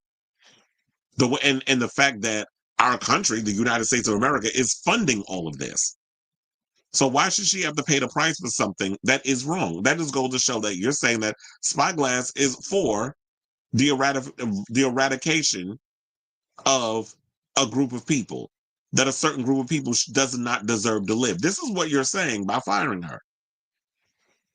Now, even though I'm I am pro-Palestine, as y'all been seeing me with all my social media posts, if you follow me, and I am here for Melissa Barrera. However, I am also a Scream fan, so I'm torn in regarding going back and forth. We be in the media. I am going to see this movie. I don't know if I have high hopes for it. I'm still a little on the fence because we haven't seen a trailer. I don't know what's going on. There's been so many conspiracies. There's so many things that have been coming out, not only from, what the studio has been kind of leaking, But there's been so many pundits on social media that I've heard this and this is what's going. It's like I'll believe it when they stitch together a trailer. They let us know what the plot is, and I see the damn movie. I'm just going. It all right now is hearsay, and I love me some Nev Campbell. So me being a longtime fan of the Scream movies, who was rocked with this franchise since the first one, it's kind of hard to pull away from that, especially like what we said earlier with separating the artist from the music. Like we was talking about Diddy, trying to separate, I like the songs, I don't like him, but I like the songs. And the songs that he was behind that he produced. He produced a lot of songs back in the day. So it's kind of hard. Like if I hear the song out in the street, or if I'm at my job and it comes on, I'm gonna sing them lyrics. The same thing with the movies. It's like, you think I'm gonna just stop all of a sudden watching Scream because y'all find this? Then I guess we're just gonna stop watching movies in general. So it's just a mess. So I say all this to say, what do you guys think of the story? Do you agree with what he had to say? I almost forgot his damn name. Jamie Kennedy had to say about Melissa Barrera. I'm glad that somebody came along and defended her. Funny enough, some people said that it's funny how the one person that wasn't asked to come back to Scream 7 is out here defending Melissa Barrera on this subject. So let me know what you guys think of this story in the comments down below. I be hating when y'all be sending me this stupid spam crap on Twitch. But anyway, let's move on, y'all. All right, let's talk about Ryan Coogler. So I think I talked about this on the show before. So there were rumors that when they were talking about developing X-Men, which I do think that we're going to be getting the X-Men finally. I don't think in 2026, but I do think it's going to be a launching pad, especially with Doomsday and things of that nature. You know what I'm afraid of also when it comes to Doomsday? I was just thinking about this. I feel like they're kind of rushing things because they struggled, the MCU struggled a little bit post Endgame, and I think they had a plan where they were going, or maybe they really didn't, when they had all these different movies that was coming out with Shang-Chi, the Eternals. I think there was an announcing Blade, but I think maybe with the Eternals maybe that was a way they were going to try to figure out how they could introduce vampires or that sort of thing. Like that would have been a good way to do that, especially when you had Blade's voice and the post-credit scene, and then all these other things that was coming out in between. And a lot of it was, some of it was a hit, a lot of it was a miss, and finally, when Thunderbolts comes around, we finally get ourselves a hit. Like it's cooking with gas. Everybody's happy again. It's like, yeah, this is the MCU that we love. They finally got it on the right track. But now, post Thunderbolts, does feel like y'all trying to play catch up. Because now y'all figured out a direction that y'all want to go into. And it's kind of feeling like what DC did with the Snyderverse, which is like, okay, so you had Man of Steel, then you had all these other little things, and then you kind of just threw the Justice League together. It's like, well, we ain't getting no solo films for all these other these characters. You're just throwing them all together because you're trying to catch up with the MCU and what they was doing. But they had a couple of years to slowly build what they did for them to come to the conclusion of the Avengers. And that's kind of like how I feel now. Now it's like, okay, so we have Thunderbolts, we got a Fantastic Four coming, and then after that, isn't it like Doomsday is right after that? So I'm like, well, damn, you just assembling every damn superhero under the sun. It doesn't feel like y'all building stuff up to this dramatic conclusion. It feels rushed. So that's kind of how I was feeling about that. But it does seem like, because they said they got Kevin Feige, because he is a huge X-Men fan. They're saying that he's got a 10-year plan for the X-Men, but also there was a rumor that was going around that Ryan Coogler was going to be one of the directors, was going to direct the movie before they decided to go with the director of Thunderbolts. And I actually thought that he was a good idea that they could go with. The problem is, I think the reason why it's not going to happen, and I figure this is going to be it, is because we have to get Black Panther 3, which I'm hearing is going to be basically T'Challa's son is going to take over as Black Panther. So I guess they maybe want to wait a couple of years where it feels like, oh, we could age him, kind of like y'all doing with Sidney Prescott kids, where y'all just age them. Excuse me. So, according to a new report, Marvel Studios looked into bringing in Black Panther director Ryan Coogler to helm an X-Men movie. And this is coming from none other than Jeff Snyder, who, has been pretty on point when it comes to revealing a lot of, stuff that was going on behind the scenes. Because he'll come out with something and then maybe like less than 24 hours later, you see like the trades reveal that, yeah, it's a fact, what he said. So while it was revealed that Thunderbolts director Jake Schreier may take the wheel on Marvel Studios' may take the wheel on Marvel Studios' stab. I was like, okay, who wrote this? At an X-Men film, that may not have always been the case. Insider Jeff Snyder said he heard Ryan Coogler was once in the running. This comes as rumors about the MCU's take on Marvel's Marvelous Mutant team began to swirl online, including news of potential casting, plot details, and when the movie may actually be released. Now, speaking on the Hot Mic podcast, and that was the one that he did last week. This is a show that he does with John Roca. So I don't know if y'all ever seen the Hot Mic, but it's an interesting show to watch. I'll catch it every now and again. So here's what he said. He said, I know they did talk to Ryan Coogler at one point before ultimately going a different direction with the project. He added that things did not work out with the Black Panther filmmaker, primarily due to timing, as his next MCU project will be Black Panther 3. And he said, quote, but Coogler, with the timing, he have to focus on Black Panther 3. He's needed in another corner of the universe. So, and it should be noted that, yes, Ryan has not publicly commented on the idea of taking on an X-Men centric project. But looking back at it, I was thinking, like, you know what? When we first got X-Men back in the day, with Halle Berry and Hugh Jackman and all of them, and Patrick Stewart and Sir Ian McKellen and all of them, James Marsden, this cute ass. One of the things, and Famke Janssen, I'm not going to just, and Halle Berry, I'm going to sit here and name all of them. One of the things I loved about that film is that, yeah, I felt like the only people who could really take on X-Men and truly understand what that world is because you have to be, in a way, an other to understand how to structure dealing with people who are treated like the other. And the hook was, who was able to do that is like, yeah, Bryan Singer is a white dude, but he's also a homosexual. So he understands what it's like to be othered, and he could incorporate all of that, his experience into the X-Men. And for the most part, it worked. Because the first X-Men I liked, the second X-Men I liked, The Last Stand was not good.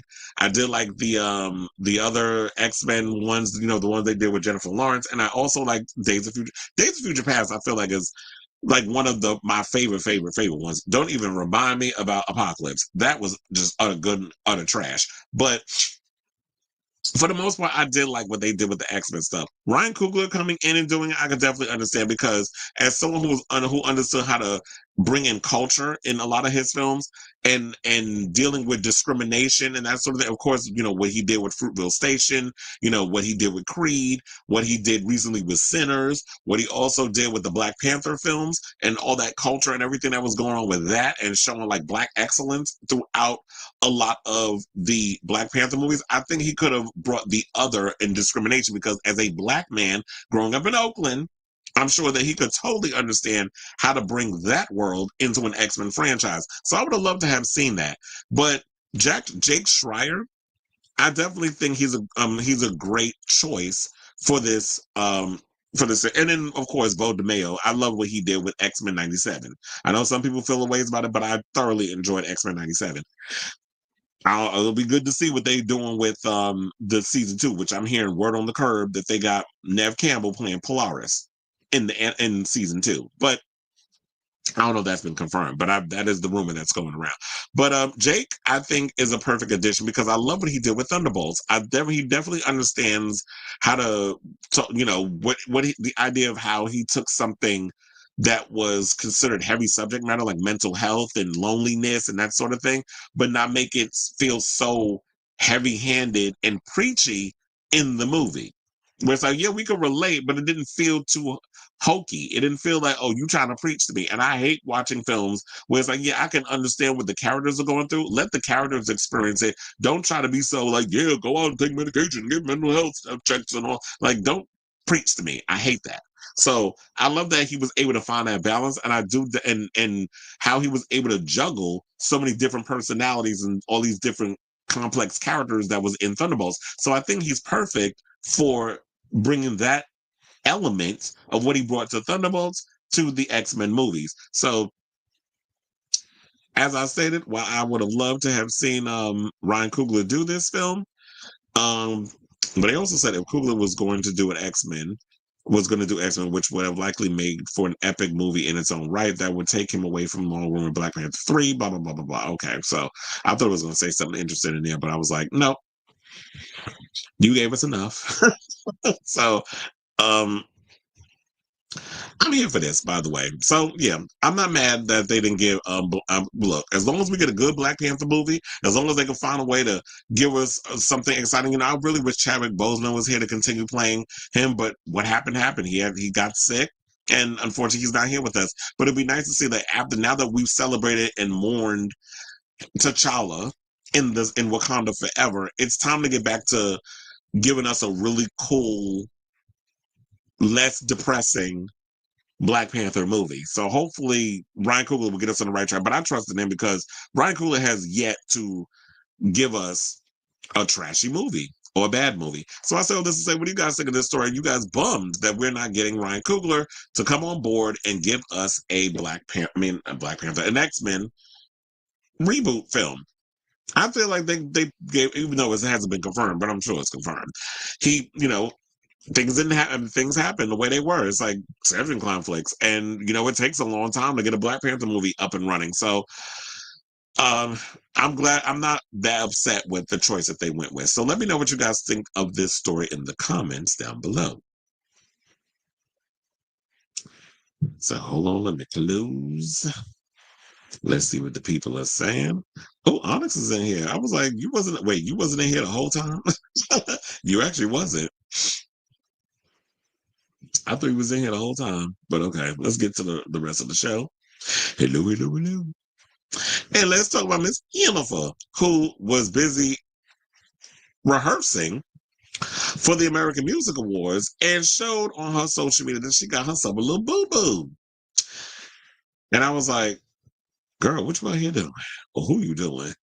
So as she prepares to host and perform at the 2025 American Music Awards, Jennifer Lopez revealed that she suffered a facial injury. She suffered a facial injury while she was rehearsing. She said, so this happened. The star wrote on her IG stories alongside a photo of her icing her eye before clarifying. During AMA's rehearsals, Lopez then shared a photo of her face without the ice pack, revealing a cut on the bridge of her nose and an apparent black eye. And I do have that photo. So yeah, there it is. I'm like, girl, what was you doing? What kind of stunt y'all out here doing? So then she then shared a picture of herself posing with the doctor who helped to treat her injuries that had taken place a week prior. She said, a week later and a whole lot of ice, I'm good as new. Now on Monday, May 26th, Lopez will host the award ceremony for a second time, a role she first took on in 2015. Meanwhile, Jennifer has performed on the AMA stage more than 10 times.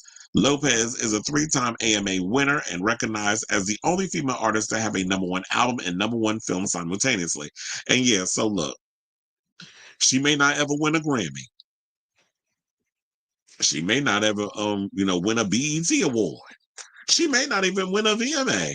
But one thing that Miss Jennifer does have above else, at least she got a little something that she has the #1 album and #1 film simultaneously. And what was the album? The album was J-Lo. And what was the movie? Was it The Wedding Planner?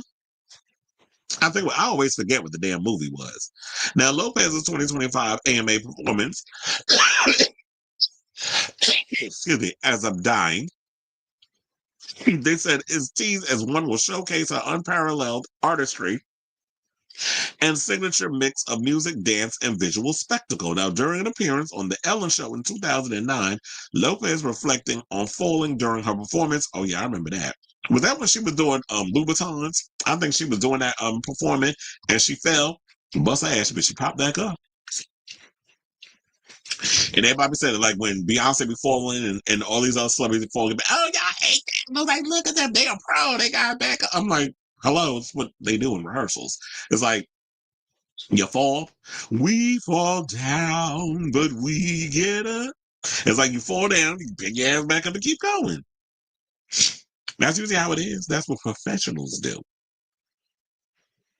They said one of the dancers' backs was slippery from sweat and lights and everything she shared at a time. And when I stepped on their backs, my feet got wet. So when I landed, I just slipped from under me. And now, this year's Fan Voter Award show will air live from Las Vegas on Memorial Day, Monday, May 26th on the CBS Television Network and stream on Paramount Plus. In the U.S., top nominees include Kendrick Lamar, Post Malone, Billie Eyelash Remover, Chappella Rowana, and Shabuzi. Now, the AMAs, you already know, it's produced by Dick Clark, blah, blah, blah, so on and so forth. So look, I wish you would have told us what had happened when you got the black eye. But she probably wants to keep it a secret because if she spills what had happened or what was going on, then we wouldn't tune in or whatever the case is. So with her posting all this, the black eye, the cut nose, now this is going to really get all of us to tune in and watch her performance because quiet as it's kept, based on the nominations, I don't even know who else is performing. I'm not all that excited for the AMAs. But look, they got Janet Jackson getting the Icon Award. So that's another reason why they're probably doing that to get her to, watch, because Janet, post what happened with her and the Nipplegate and all the other stuff. I feel like even though she's been vindicated in a lot of ways, I do feel like the industry does still treat Janet like a damn pariah. I really do. And it's like, y'all need to move on. Like, we done moved on from it. She's out here still performing and doing some other stuff, and she's still successful in her own right. Even though she's still giving y'all the same 1-2 step that she's been giving it for 30 years, Janet's still out here doing Janet. So I do feel like that maybe this is a way that they're actually going to finally give her damn flowers. And she's getting the Icon Award. And so that's a way to get people to watch. And now this whole situation, this is another way to get people to watch. So I'll be watching. So I say all this to say, what do you guys think of this story? Are y'all nosy like I am, want to know what the heck happened to Miss Jennifer? And are y'all going to be, now is this going to make you even want to tune in even more to want to see what was going on that required her to get knocked up in the eye, to get pie made to damn near snatch out her eye and cut up the bridge of her nose? So whatever your thoughts are on this story, let me know in the comments down below. All right. Okay, y'all. So we got about 4 more topics left until we are done with today's show. So before we get to those final 4, the core 4, can you please do me a solid, hit that like button. If you are new to the channel, hit that subscribe button. Also, be sure, as a reminder, hit that notification bell so that way you know when we go live with a brand new episode of Chris Avalon Unfiltered. After the live stream, I definitely will be putting in timestamps, so that way those who come in after the live stream that'll watch the playback can just click over to whichever topic at hand instead of y'all having to listen to all the banter that we do in between the topics and things of that nature as we do on the live chat. Okay, so, so without further ado, let's get into our next topic. And let's talk about Miss Dana. Dana, bring me the axe, you bastard. Those damn children. Okay, let me stop. I'm channeling Joan Crawford. And let's talk about this Tina. Not Christina, but Tina Knowles. So in her memoir, Matriarch, Tina Knowles revealed the moment she knew her marriage to Richard Lawson needed to end. At 69 years old in 2023 of July, she woke up and realized the relationship no longer served her. And she said that, yeah, the man had great qualities, but she was just feeling like, I woke up, I had an epiphany. I had a little revelation, and I won't be married no more. So let me pull up her book. So that way, I don't know if y'all want to get it. Look, according to Beyonce, she's already a New York Times bestseller. So, as y'all know, the matriarch and mother to global superstar Beyonce offers a revealing glimpse into her personal journey through divorce in her candid new memoir. At 69, Knowles describes a transformative moment in July of 2023 when she awakened to the realization that her marriage to actor Richard Lawson no longer aligned with her needs, despite his numerous admirable qualities. This pivotal recognition sparked a profound period of self-reflection that would ultimately lead to her decision to pursue happiness on her own terms. The journey marked a significant turning point for Knowles, who had previously been celebrated for finding love again in a hopeless place after her first marriage ended. Her willingness to publicly share such intimate details demonstrates her commitment to authenticity and potentially offers guidance to others facing similar crossroads in their relationships. Through her memoir, she establishes herself not only as a fashion entrepreneur and celebrity parent, but as a woman unafraid to make difficult choices in service of her own well-being. Now, throughout the memoir, she emphasizes the paramount importance of recognizing one's value beyond relationship dynamics. She articulates that she deserves significantly more from her partnership than what she was expecting. This declaration encapsulates her fundamental decision to prioritize personal fulfillment over maintaining appearances or meeting external expectations about marriage. Now, Knowles reveals that she had previously discussed her concerns with Lawson, engaging in the difficult conversations that precede major relationship decisions. Despite these efforts, she ultimately concluded that true happiness would remain elusive if she continued in the marriage. This realization led to her to make the definitive choice to seek fulfillment independently. All right, she's an independent woman. Throw your hands up at her. Now, challenging conventional narratives about relationships in later life stages. So they said, despite considerable societal pressure to exemplify a successful second marriage and model relationship resilience, Knowles made the brave decision to prioritize her authentic needs. She approached this significant life change with compassion, emphasizing that while her heart felt heavy with the decision, she harbored no ill will towards Lawson in the process. The fashion designer and businesswoman notes that she has not lost a single night of sleep. Ooh.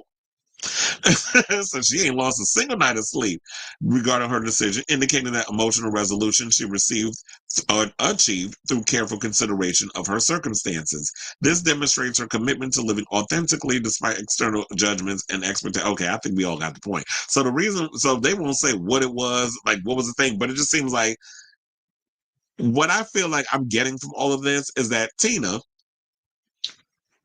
went through what she went through with Matthew, cheating ass. And Richard was sort of like the shoulder to cry because she said that they were friends before they got into the relationship. Like they had been friends prior.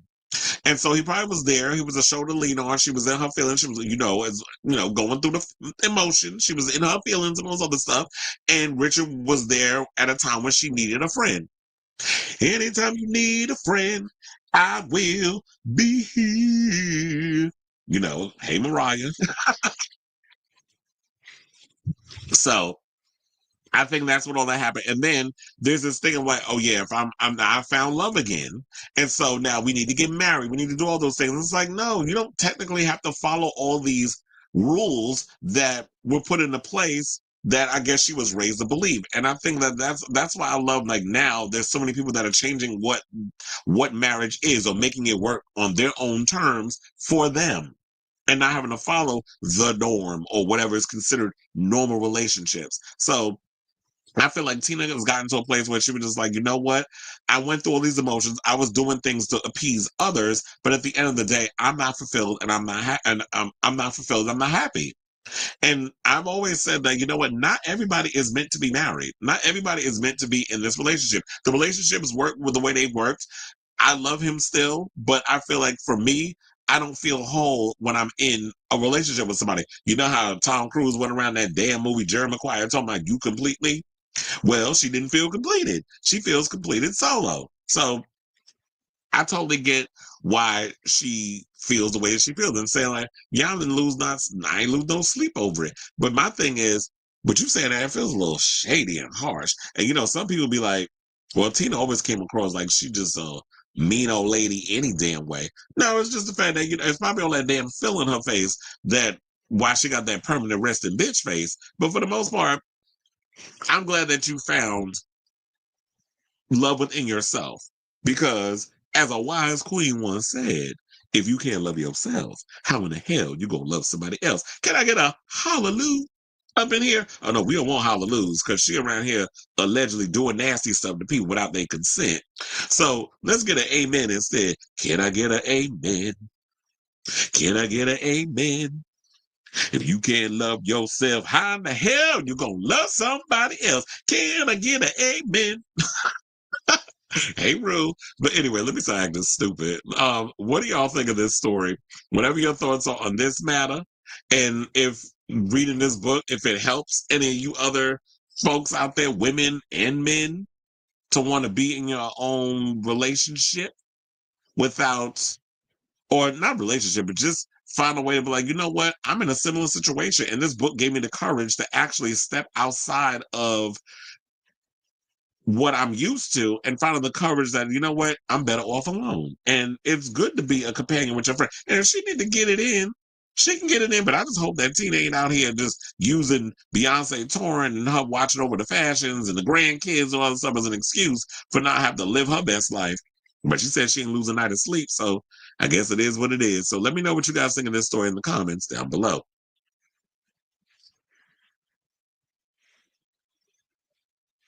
Lord, do we need another album from her? Do we need another album from Miss Tay Tay? No. Like, girl, give yourself a break. But anyway, she ain't got to listen to me. She's going to do whatever she want to do anyway. She a billionaire. Well, it doesn't matter how much money she got, but she's going to do whatever she want to do. All right, y'all. So now let's move on. All right, so now let's talk about the Menendez brothers because it looks like they got some good news on their side. So, you know, an LA judge on Friday reduced the life sentences of Eric and Lon Menendez, giving the brothers hope for freedom after serving 35 years in prison for taking the lives of their parents back in the 80s. So this sounds like it's some good news. Who knows? Maybe we'll get another part of that Monsters show if this goes down. So the ruling from the LA Superior Court Judge Michael Jessic came after months of delays, opposition from LA County's new top prosecutor, and a series of witnesses who testified during a sometimes emotional hearing on Tuesday that Eric, who's 54, and Lyle, who's 57, had changed for the better and are now different men, as a cousin, Anna Maria Barrera, put it. The Menendez brothers have been serving sentences of life without the possibility of parole on the murder of Jose and Kitty Menendez on August 20th, 1989, damn, day before my father's birthday, at their Beverly Hills home. Jessic said they would be sentenced to 50 years to life, a prison term that will make them immediately eligible for parole. He said he did not believe they pose an unreasonable risk if released. The California Parole Board will decide if the men are suitable for release. I think they actually are. We haven't heard anything about them doing anything of any kind that would basically precede that they need to be locked up forever. This is not like if Jeffrey Dahmer was still alive, would y'all let him out? Yeah, he's going to go back to eating people. So, and even though he died in prison, but you know what I'm saying? If he was alive today, that's somebody you don't let out. You don't let out, you know, the crazies. But when you look at somebody like the Menendez brothers, it seemed like they've been putting in a lot of the work. They've always been, it seemed like they were in good standing when they were in jail, that we didn't hear anything bad that they got caught up in. So they've shown that they've been rehabilitated. They did all the work. So why not? And if they mess up, throw them back into prison. I always thought that, yeah, when you put people in jail, the whole point, depending on the crime, is that you're supposed to rehabilitate them so that when they go out in the world, they don't go back to doing the same thing they did before. But then, you know, you get those morons that feel like them 3 hots in a cot ain't so bad. I ain't got to pay rent. I get to stay in my little 8x10 cell. I can read some books. I can watch a little TV. I get my little food. But who wants to go around having somebody constantly telling you when to eat, when to sleep, when to, you know, go wash your ass and doing all that stuff? I don't. I like my freedom.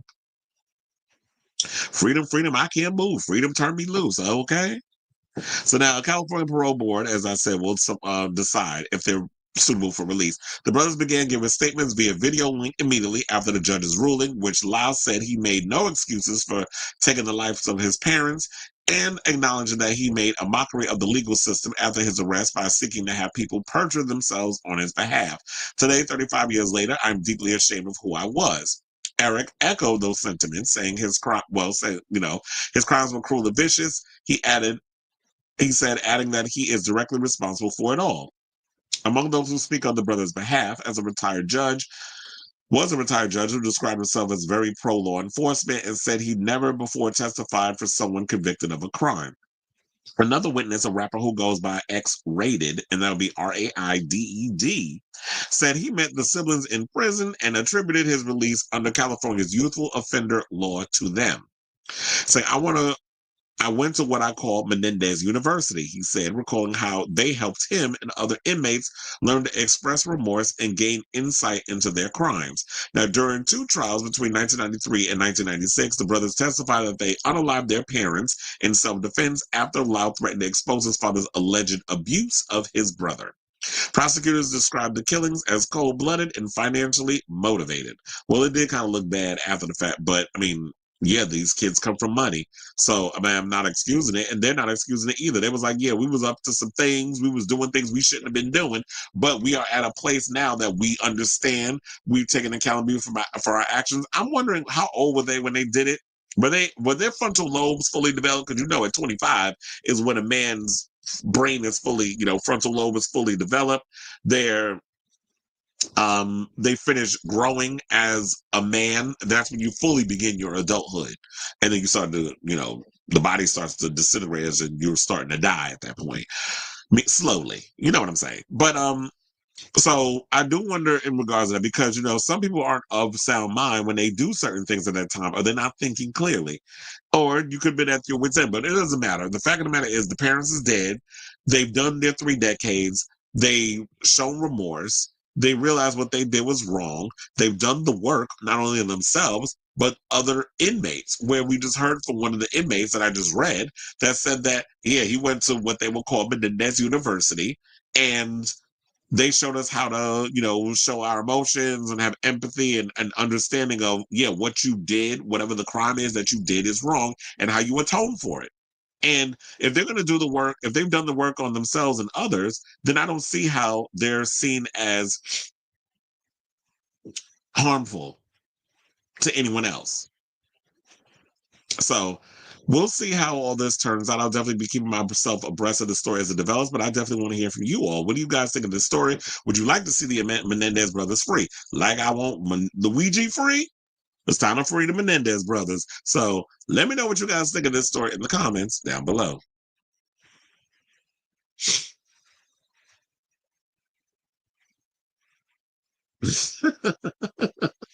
I was reading Magical Mermaid.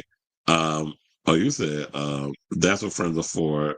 Number one song. Oh, you said I got my weedy set. Yeah, because apparently I'm on something. It's like all of a sudden I'm singing these songs. I just got all this energy. The shade is just diarrhea of the mouth. Hopefully they're not entitled to any of their parents. But well, who know? I don't even know if the parents got any money left. They probably don't. I don't know. I don't know how that would work. I guess we'd all find that out. Yeah, I heard Lala's doing stuff in there to help inmates. No, they need to leave her, exactly. Leave Yolanda ass locked up. And y'all can let her out, because if you do, they're going to get her.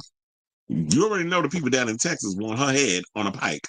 You said Menendez brothers, Lala Eric, were 20. Oh, yeah. So they weren't of sound. So So you saying that they were 21 and 18, they weren't thinking clearly. Their frontal lobes weren't fully developed. Not that I'm excusing the behavior, but it's just like, what 18 and 21-year-olds actually thinking clearly when when they doing something like that?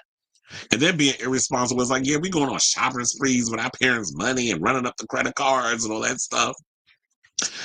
Ryan Murphy needs to put not the fan fiction. Yeah, because that's clearly what that was. Because that whole incest, I just thought that was gross. Ryan also gives me, child. Look, I would not be surprised if y'all start hearing stuff coming out about that man a couple of years from now. If we do hear it, I'll be like, Well, remember that we was on this show when we was up here saying, sir, I'm saying, you know what I'm saying? We all here. All right, so now let's get into this mess. Unless somebody's damn Republicans up in here still pushing forth their Project 2025 shenanigans, because now comes word, and I don't know why people was acting surprised, because we all knew this was coming.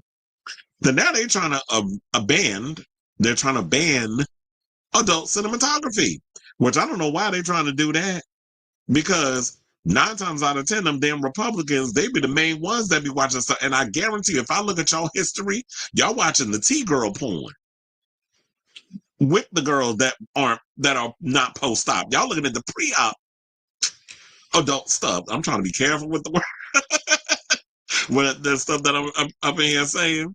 So I would not be surprised with that. And that, and not only that, but I know y'all be look. Remember at the RNC, the damn grinder crashed because off the charts. That y'all know that noise. The girls was getting it in. They were cleaned out because they wanted to get flooded out. So the Republicans trying to come with all of this. Who are y'all trying to fool? Y'all be the main ones that be up in watching the stuff. But y'all about to piss off middle America because we ran them numbers from what was it? When we do like the yearly situation, I don't have the information in front of me. I probably cut it up and put in one of the shows. I mean, one of the clips. But we ran up the yearly situation where it's like how much adult stuff y'all be watching in the states and the type of stuff y'all was doing. We do it every year. We're gonna do it this year too. And look, we already in May, so I'm not trying to scroll all the way back to find that information. But if you Google Schmoogle, it's out there. So now, introduced on Thursday, that would be the 8th of May. And it's weird how we're talking about this now. The Senate bill brought by Utah, of course, is Utah because it's got all them damn Mormons out there, or as I like to call them, morons. Republican Mike Lee, alongside Illinois Rep. Mary Miller, aims to instill a blanket ban on porn in the country. Look, if y'all want to sit and be miserable in Utah, you go ahead and do that. But don't start to mess with us out in all the other. Well, I'm sure I don't want to say all 50, the other 49 states, because I'm sure there are some states that already has banned adult cinematography or people from watching it. I just don't know them all off the top of my head. So they said if passed, the law would redefine the term obscenity within the 1934 Communications Act to mean prurient, interested in nudity, sex, or excretion, depicts, describes, or represents actual or stimulated sexual acts with the objective intent to arouse, titillate, or gratify the sexual desires of a person, and taken as a whole lacks serious literacy, artistic, political, or scientific value. So y'all don't even want kids knowing where the hell babies come from? Because even when it comes to like videos and stuff, like my parents didn't really sit down and explain to me what the birds and the bee was. But my mother did go down to the video store. Shout out to Brooklyn Public. Well, it wasn't even the video store. We went down to the Brooklyn Public Library in Grand Army Plaza, the big library that y'all know that's down there, because I grew up in Brooklyn. So I used to live in that library, by the way. And she would go to the educational section and picked out some videos, and we sat and watched this old animated video about where babies come from. And the kids need to learn all this stuff. I mean, yeah, you can learn it on social media, but with all of this going, they really trying to turn us into a damn third world country. And this is all part of the Project 2025 plan. The law also aims to change an intent clause in the act, meaning that sharing obscene content, whether malicious or not, would hold penalties. So we up in here sharing photos, or what about my little funny homosexual memes that I be posting on social media? I can't be funny with my little memes anymore. Y'all gonna come at me for that too? So now Lee 53 said following the introduction of the bill that he believes hazy and unenforceable legal definitions have allowed what he describes as extreme pornography to proliferate and reach countless children. Now y'all know damn well now y'all want to sit and use kids as the shield. Y'all don't be giving a good goddamn about kids any other time, especially when it comes to these damn mass shootings. But now all of a sudden, y'all want to use the shield. It's the children. It's the children. This is y'all go-to with this foolishness. Get off my line with this. So they said the bills updated the legal definition of obscenity for the internet age, so this content can be taken down and its peddlers prosecuted. Lee has attempted to pass similar bans on rhymes with corn graphic, and explicit content in the past, trying first in 2022 and again, I think they meant in 2024, failing both times. And I hope in 2025 you will fail a third time. So keep it up, sir. However, analysts and sex workers have warned that the bill still has a chance of pulling through, with 404 media author Sam Cole arguing that the U.S. has entered even more hostile political climate when it comes to sexual expression, free speech, and rhymes with corn. Well, child, I'm sure Donald Trump, wide back McDonald's eating ass, is watching the stuff because I'm sure he ain't dealing with Melania's cooch. He ain't probably seen her cooch since Barron was born. So you already know, like, he's watching this. You think he gonna ban it? Mike Johnson closeted ass is gonna ban the adult cinematography? I doubt it. Oh, Mike Johnson definitely gives me closet queen. Project 2025, as they said, a guiding roadmap created by a smug closet queen, by the way, created by conservative think tank, the Heritage Foundation, which outlines Trump's first 180 days in office, plans as part of its roadmap to completely ban rhymes with cornography. The proposed bill and growing rhetoric have prompted immense concern from adult content creators and sex workers. Alana Evans, adult content creator and president of the Adult Performance Artists Guild, APAG for short, thank God it's not APAG because they're the devil, Workers Union, criticized the proposed law as a real problem and warned fellow adult performers they are coming for us right now. Now, others have warned that the proposed law's definition is incredibly vague and can result in bans on anything from erotic literature to pole dancing to lingerie modeling, saying it could affect thousands of softcore adult content creators on sites such as OF. Well, ain't nothing softcore on OF. But then again, with all the little rules that they've been putting out lately, it kind of has resorted to softcore adult content. So they also said that, yeah, there are several of whom who are on OF are LGBTQ plus who rely on adult content to make a living. Meanwhile, popular adult site Pornhub is currently inaccessible for millions of Americans in a number of states after the introduction of laws which strengthen age verification requirements. Well, I definitely understand the whole age verification thing, and I think that is what you should stick with. But here's the thing. I was a kid. We all were children once. And if we want to see something, we're going to find many ways to see what we need to see, including these kids out here watching the child, not even the child stuff, but just the children will be watching the adult stuff. Trust me, they'll find ways of getting around it. So y'all can come up with your little stupid laws. I don't think they're going to be able to stop. Excuse me. I don't think they're going to be able to stop it.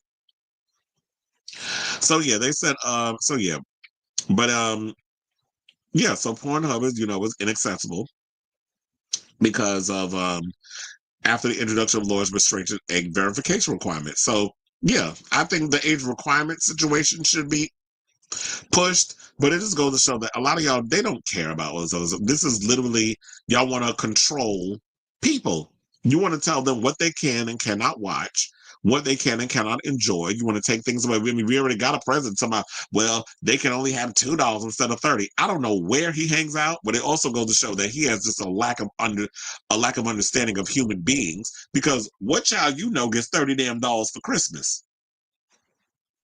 My sister didn't even get $30 for Christmas. We probably got at least 2 or 3 toys when we were growing up, and that was enough. So I don't know what the hell this man talking about. But yeah, seems to be a thing where now you're trying to tell people what their pleasures can be. And it's like, with all these abusers and sex assaulters that this man surrounds himself with, you really think that they're going to push this forward? So it might not happen, but I don't put nothing past. I just want to hear from a lot of other adult performers what they think of this tea. Do you think that this could actually pass? I mean, it might get to a point where you'll see a lot of adult performers have to basically leave the United States. And since the United States seems to be a big consumer of adult cinematography, child, this shit ain't passing. So, but like I said, I feel like it's not going to, but you never know these days with all the craziness that's been going on with this current administration. So let me know what you guys think of this story in the comments down below.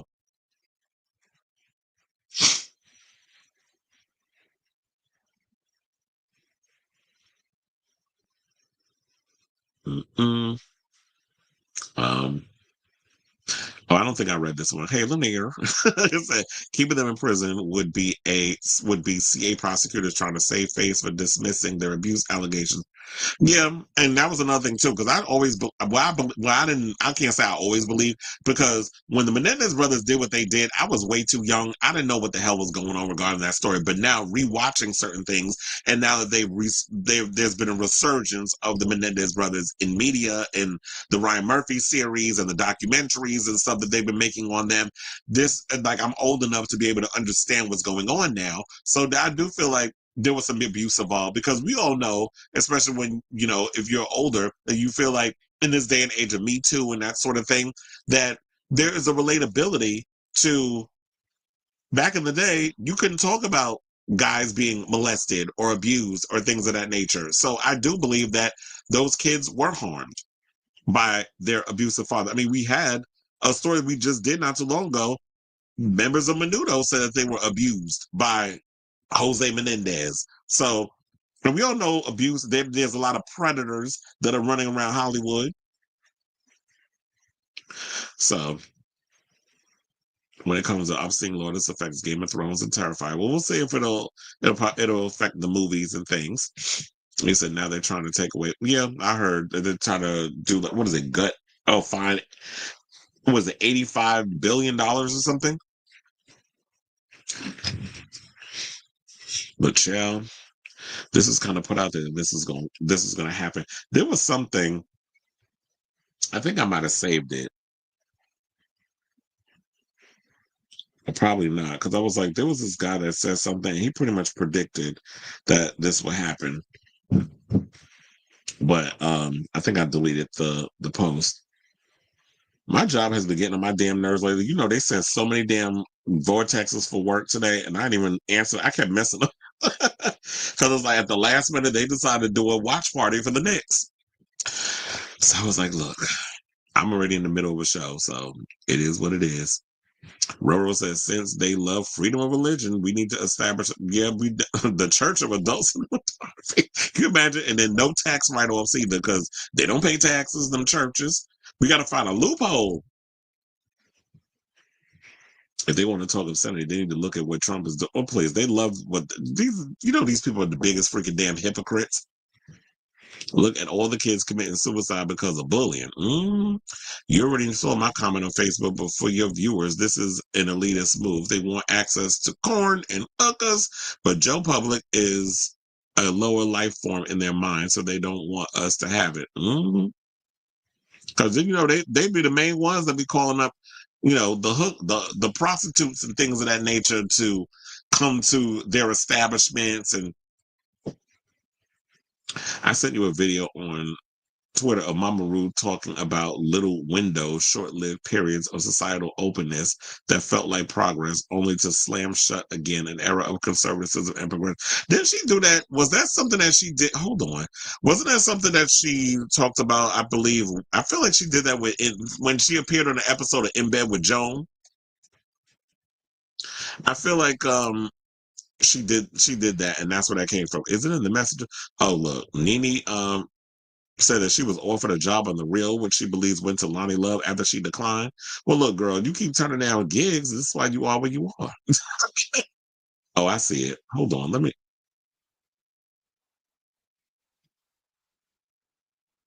Yeah, I think that was the thing that she did in Bed with Joan. Maybe we'll play that in the clip. Hold on.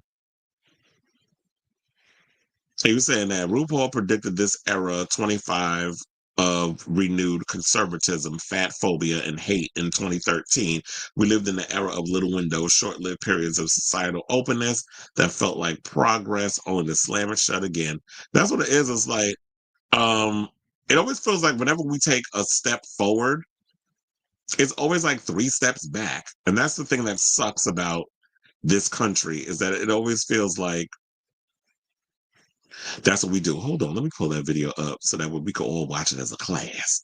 Please hold. I like to pretend like I'm a telephone operator. Our culture, there are little windows and pockets of time when people are open. You know, after 9/11, there was this hostility and a fear that was just in the air, right?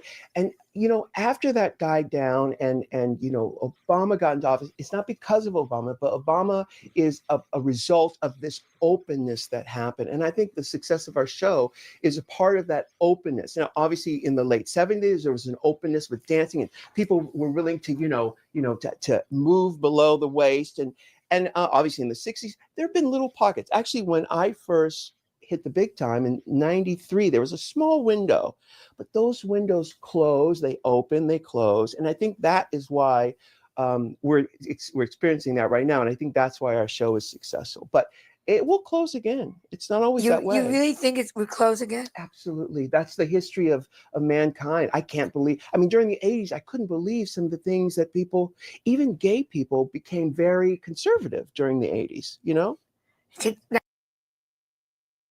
I agree with that, and I think that when he's talking about, well, this is before my time, obviously, but it was like when they went conservative during the 80s. I think it was due to the AIDS Holocaust, when a lot of people a lot of the gays were dying off because of AIDS, and nobody knew what this was, and they were calling it a gay man's disease. And you had a president, that idiot named Reagan, and One Tit, his wife Nancy, the throat goat, the original one, when they were going around not acknowledging that people were dying of AIDS and didn't care about any kind of help or aid and stuff. And so family members or one of them needed stem cell research and things of that nature. Then they started speaking out about stuff. But for the most part, I understand, look, it's like that episode of Queer as Folk. Remember when Emmett Honeycutt was like, when he was waiting for his HIV results, all those other stuff, and he was like, if I come back negative, I'll give up having sex and all the other stuff. And he kind of went into this spiral of, I'm going to try to pray the gay away and all that other mess.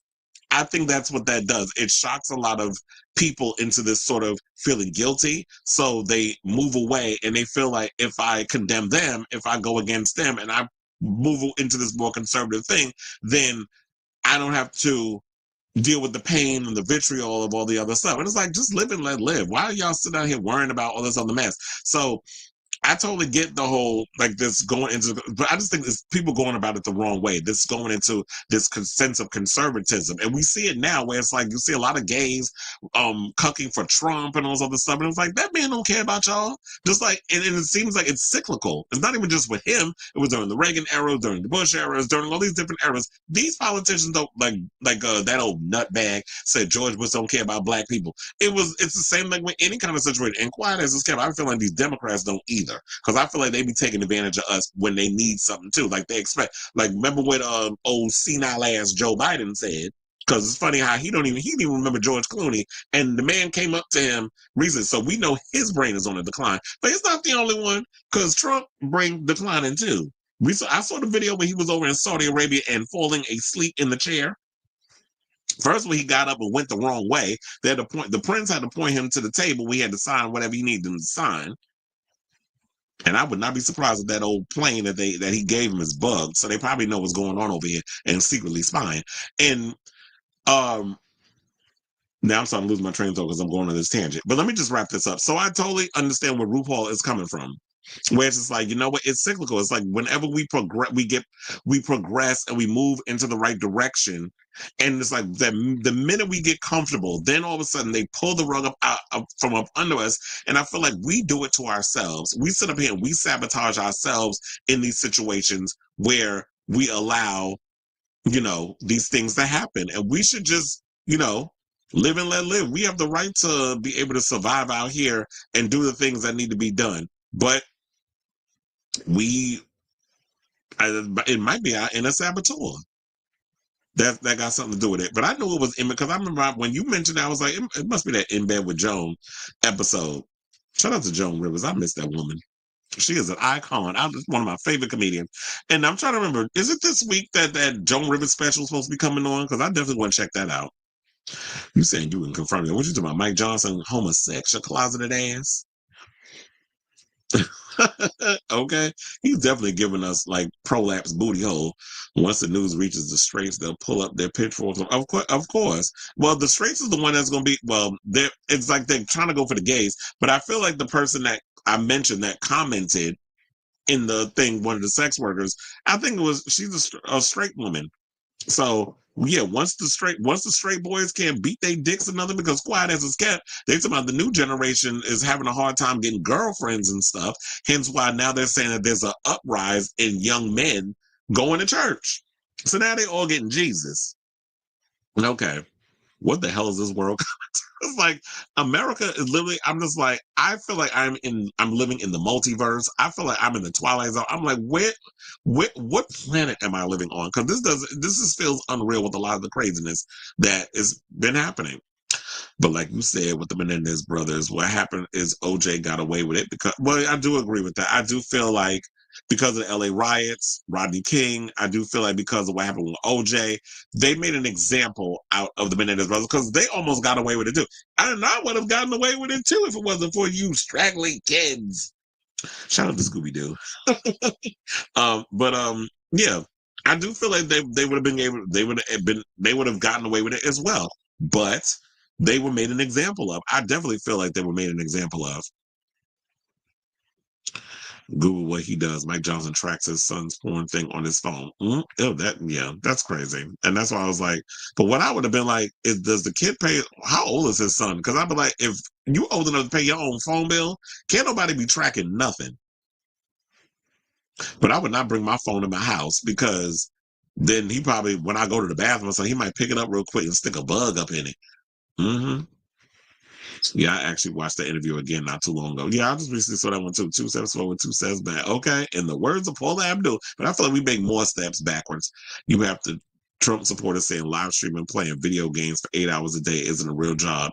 And I'm saying like, yes, it is. Because anything where money is exchanged and you make money. I mean, look, you the president of the United States and you ain't doing your damn job. You sitting here collecting money from all these people, including Saudi Arabia. So and fake, and scam meme coin scams and all that other stuff, your supporters. So all this little stuff you doing, that's your job. But yes, people who are on Twitch that are actually making a living gaming, that is a job. People who, like what I'm doing now, is a job. I get paid to do a show on YouTube. I get monetary transactions because when you have a certain amount of followers, it's like, yeah, you can make money financially. And also with your tips and things, that helps as well. So what are they talking about? This is somebody who doesn't even understand the internet. First of all, he refers to TikTok as Tic Tac. So I'm not going to take no advice from somebody who don't even know the difference between TikTok and a goddamn Tic Tac. You could probably use a Tic Tac with all that damn Adderall you take in that dry ass mouth you got. So it could be that too. Also notice how the best music, films, and art came out during the openness. Yeah, it seems like a lot of times the best music comes out when it seems like our backs are against the wall. Whenever it's like political unrest, that's when people create their best work too. I feel like when things get comfortable, people get lazy. I love Pose too. That show should have been longer than 3 seasons. It's like with stan culture, people caring too much about what other people they've never met think about what music. Exactly. Me, I don't give a good goddamn. Oh, speaking of which, I'm sitting there talking about new stuff. Arca dropped 2 new songs today and videos. I hope we get a new album. There was a lot of stuff that came out today. So in between Superman, Ironheart, and then some new Arca music, at least we know that eventually there will be an era of openness soon. I watched that Joan Rivers special earlier. Oh, so it must be out already. We progress so much to the point that we're too comfortable that we can't see a bunch of people not comfortable with progression and they want to kill it. Because it's like these are people who are afraid of change. Can you imagine if a Democrat was doing what Trump was doing? We know. And so they what they're doing is just off the charts at this point. But the fact that we have these people who are doing absolutely nothing, like the Democrats ain't doing shit, that's what's pissing me off even more. I like one of the new songs. Not puta, ain't puta. I'd be loving saying that word. The other one's a chop. The stands on Twitter don't seem to like either song though. They are not washed. Well, it does feel like that she kind of need to say. Well, I feel like with the songs and stuff, it is kind of giving like the same old, same old. I wouldn't call Arca necessarily washed. I gotta hear the full album if there is one coming to know where she's coming from, but I wouldn't call her washed just yet.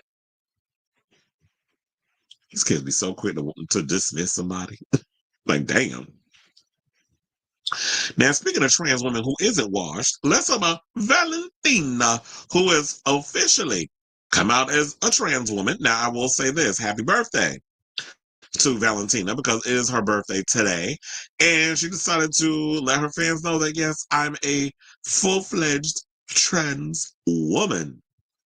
So congratulations to Miss Mamas, you know, the Drag Race Season 9 Superstar All-Stars 4 Queen and former Drag Race Mexico co-host Valentina, who has come out as a trans woman in a new social media post in which she also discussed her name and why she's making the statement now.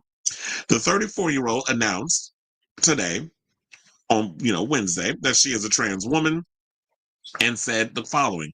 Hello, everyone. My name is Valentina Shunaxi, I think is how you say, or Shunasi, because I know it's got that whole indigenous vibe that goes with Xunaxi. But I'm glad that she kept Valentina though, because like, yeah, you are Valentina, so I'm sure hopefully you legally change all that because you already know what the laws in America, how they doing trans people.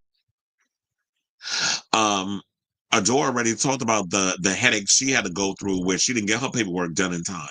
So she has her assigned, gender at birth still on her information. So yeah, she said, today is my birthday. I turned 34. For some time now, I've been in transition. I've been doing it privately, but today I want to open and share it with you all. This is what she wrote alongside a portrait of herself on Instagram. She said that along the way, I felt pressure to come forward, so she made the decision to come out on her own terms instead. I've decided and wanted to take today to declare myself as a transgender woman, she continued. I welcome all the love, support, and protection from my dear fans. Thank you so much. She also ended her post with two emojis, one with a pink heart and the other showing the pink, blue, and white colors on the transgender flag.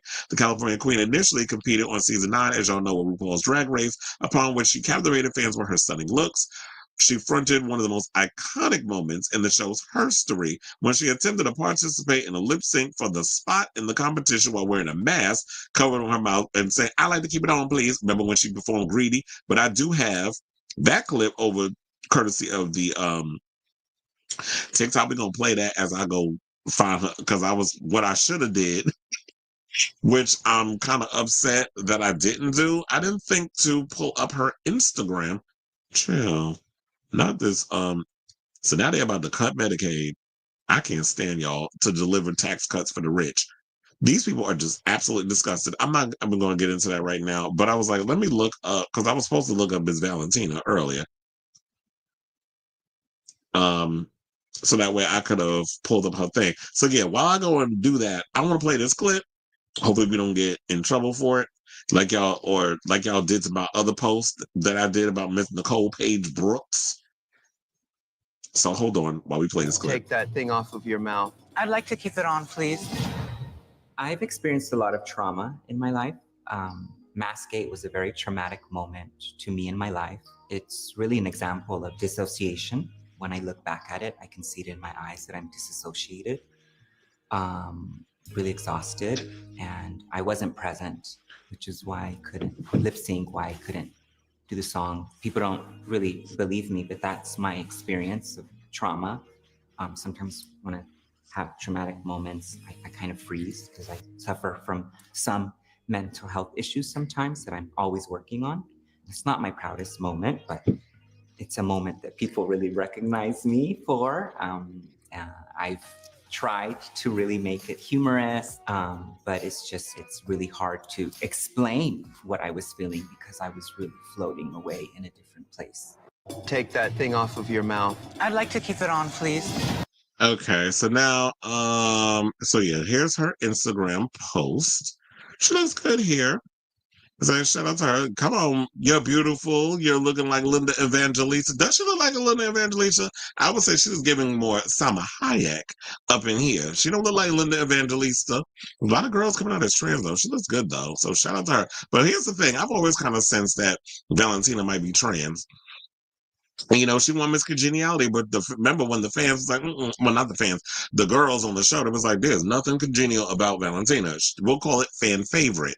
So I think they got rid of the whole congeniality thing, right? Or am I mistaken? So let's go over to the comments of what some of the people had to say. So Bianca Del Rio posted, "Happy birthday, love Nana." Jules Sparkles put, "Happy birthday, mi amor, te amo, te amo." Shay Kool-Aid put, "Happy birthday and congratulations on becoming more and more yourself with every single day," and put the trans flag up in there. Mila Luzon, "Feliz cumpleaños." Apparently, I can't talk today. Hermosa. And then, "Hola, señorita cosa." And then they had Michelle Visage, happy birthday. Peppermint was like, "Love you so much." David Archuleta's up in here. "Lindísima. Feliz cumpleaños, mi amiga." And then we have Naisha Lopez, "Happy birthday, beauty." Mandatory meeting, "Happy birthday, beautiful." Coco Montree said, "Absolutely stunting. Happy birthday, you beautiful human being. I love you." Monet Exchange, "Mi hermosa reina. Happy birthday, amor." And then we have Johnny Sibley was up in here. World of Wonder posted stuff. Joe Mejia Tattoo, I don't know who that is. Jada Essence Hall, Fontana, a couple of people. So yeah, everybody's pretty much, you know, with their happy birthdays and sending love and all that other stuff. And that's great that she's, you know, living her truth. But here's the thing. I kind of sensed that she's trans, and I'm gonna tell you why. And I feel like it was only a matter of time before I knew she was gonna come out. Now, I don't know if y'all been paying attention to Roscoe's, the show that comes on where they do like the drag race recaps out in Chicago with Nature Lopez and all the other queens that's on there. And they have the celebrity guests come on. They did one, I don't remember how long ago, but they did it last season for season 17. They did one, it was Detox, and Valentina was on the episode. And Detox, even though I already knew about Detox because somebody told me about Detox behind the scenes. And so I respected the fact that like in her due time, she can come out and do whatever. So when Detox came out on and revealed her tea on the show, and I think there was like kind of hinting at Valentina wanting to come out and say what she needed to say, and she's just like alluded to in a way, and I'm paraphrasing, that it was like, you know, in her own time when she's doing whatever she needs to do, she will let us know. And she decided to let us know on her birthday, which is today. So I feel like the situation was already there. You could tell looking at Valentina that she was giving full on tilapia. She was giving tuna fish realness. She was giving us full on salmon with, you know, fish for the gods. She is giving us woman. And we all knew that this was only a matter of time before she would come out and be her true authentic self. So she's been transitioning in private. And you could easily hide it when, you know, with the drag and stuff. So you could kind of play it up. It's like, oh no, it's just me doing drag. Or you could post a little stunt like Plastic Tiara has this thing, and I was like, girl, she is so genius with this. She literally has like a bodysuit that she wears that is like made out of her flesh, like it's flesh, but it's got her skin tone and everything on it. So she could put on this outfit, and it literally looks like it's an outline of her navel and breasts and all other stuff. So it gives the illusion that, you know, that's her actual body. And then you're thinking like, how'd she get them boobs? It's not even a breastplate or nothing. Like how they be having. So there's ways around that. So she could have played it up in that whole context. So shout out to you, Valentina. I'm glad you're finally living your true, authentic self. And how many trans girls have come out on the show so far? So we have Laganja Estranja, Adore Delano, Madame LaQueer, A Mandatory Meeting, and Pheromone. And let's also, I'm sure there's way more. And also, let's not forget Aja, because Aja came out as trans as well. So the trans girls, and Bosco, we've got, you know, those two on the show this season. So yeah, a lot of the trans girls are coming out. So shout out to y'all. So I say all this to say, what do you guys think of this story? Shout out to you, Ms. Valentina. So whatever your thoughts are on this story, let me know in the comments down below.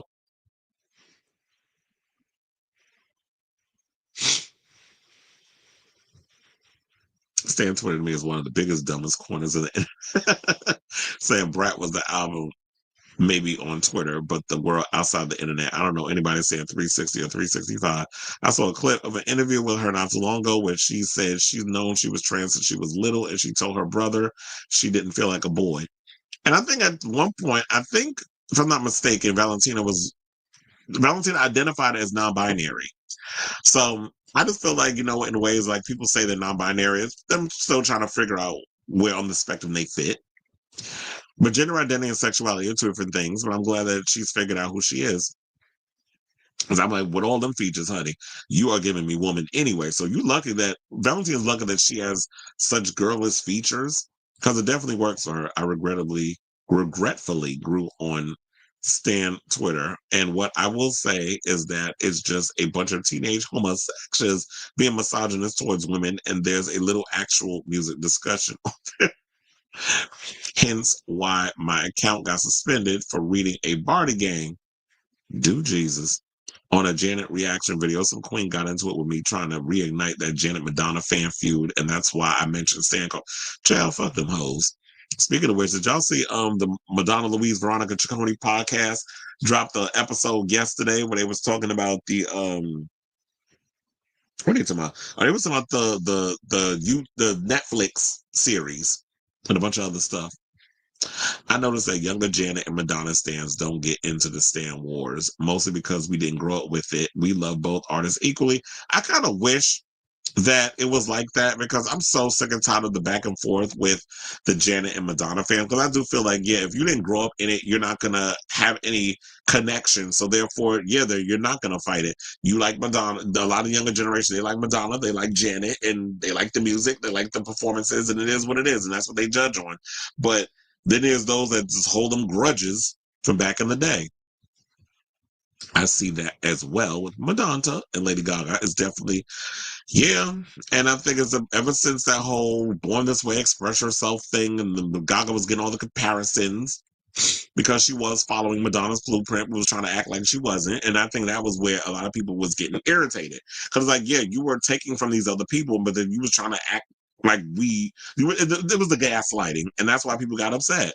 And it's like, sis, what you not going to do is sit up in here and play in our face. And I think there's, in so many ways, I feel like it's the same way when it comes down to Nicki Minaj and Lil Kim, where it's like, there were some elements of Lil Kim that Nicki incorporated, but their styles are completely different. But aesthetically, there are some similarities. It's funny, he said he was tired of geriatric Madonna fans trying to keep the feud going. I said, being in your 40s, hello, because there's nothing, I don't feel geriatric. It definitely didn't happen when it definitely didn't happen with Britney Spears. Yeah, well, it's because Britney and Pink and all of them, they showed respect to Madonna, and I think that's why there wasn't an issue, because they were Madonna fans, and whenever they were asked about the interviews, particularly on MTV, they had nothing but love and admiration and positive things to say about her. Although Pink did speak of a time where it was like an awkward encounter with Madonna at, what was it, Live with Regis and Kelly? It was like one of those times. Sardine and extra virgin olive oil. Okay. And I do love sardines. I love sardines. I love salmon. So I'm about to have me some salmon the minute I get off this show. They said they should actually do a whole season of trans girl. Look, we've been given Drag Race ideas.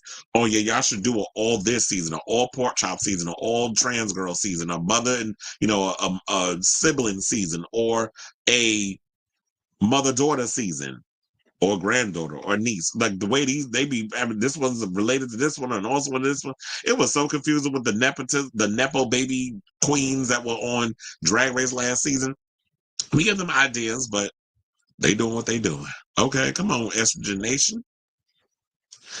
And Gen Z grew up with Gaga and Nicki, so they'll always have a soft spot for them, no matter what music they get into as they age. Yeah, people go by what they go by based off of, their generation. So it's understandable. All that good stuff. But anyway, you say, it was on Regis and Kelly when Madonna was promoting one of her children's books.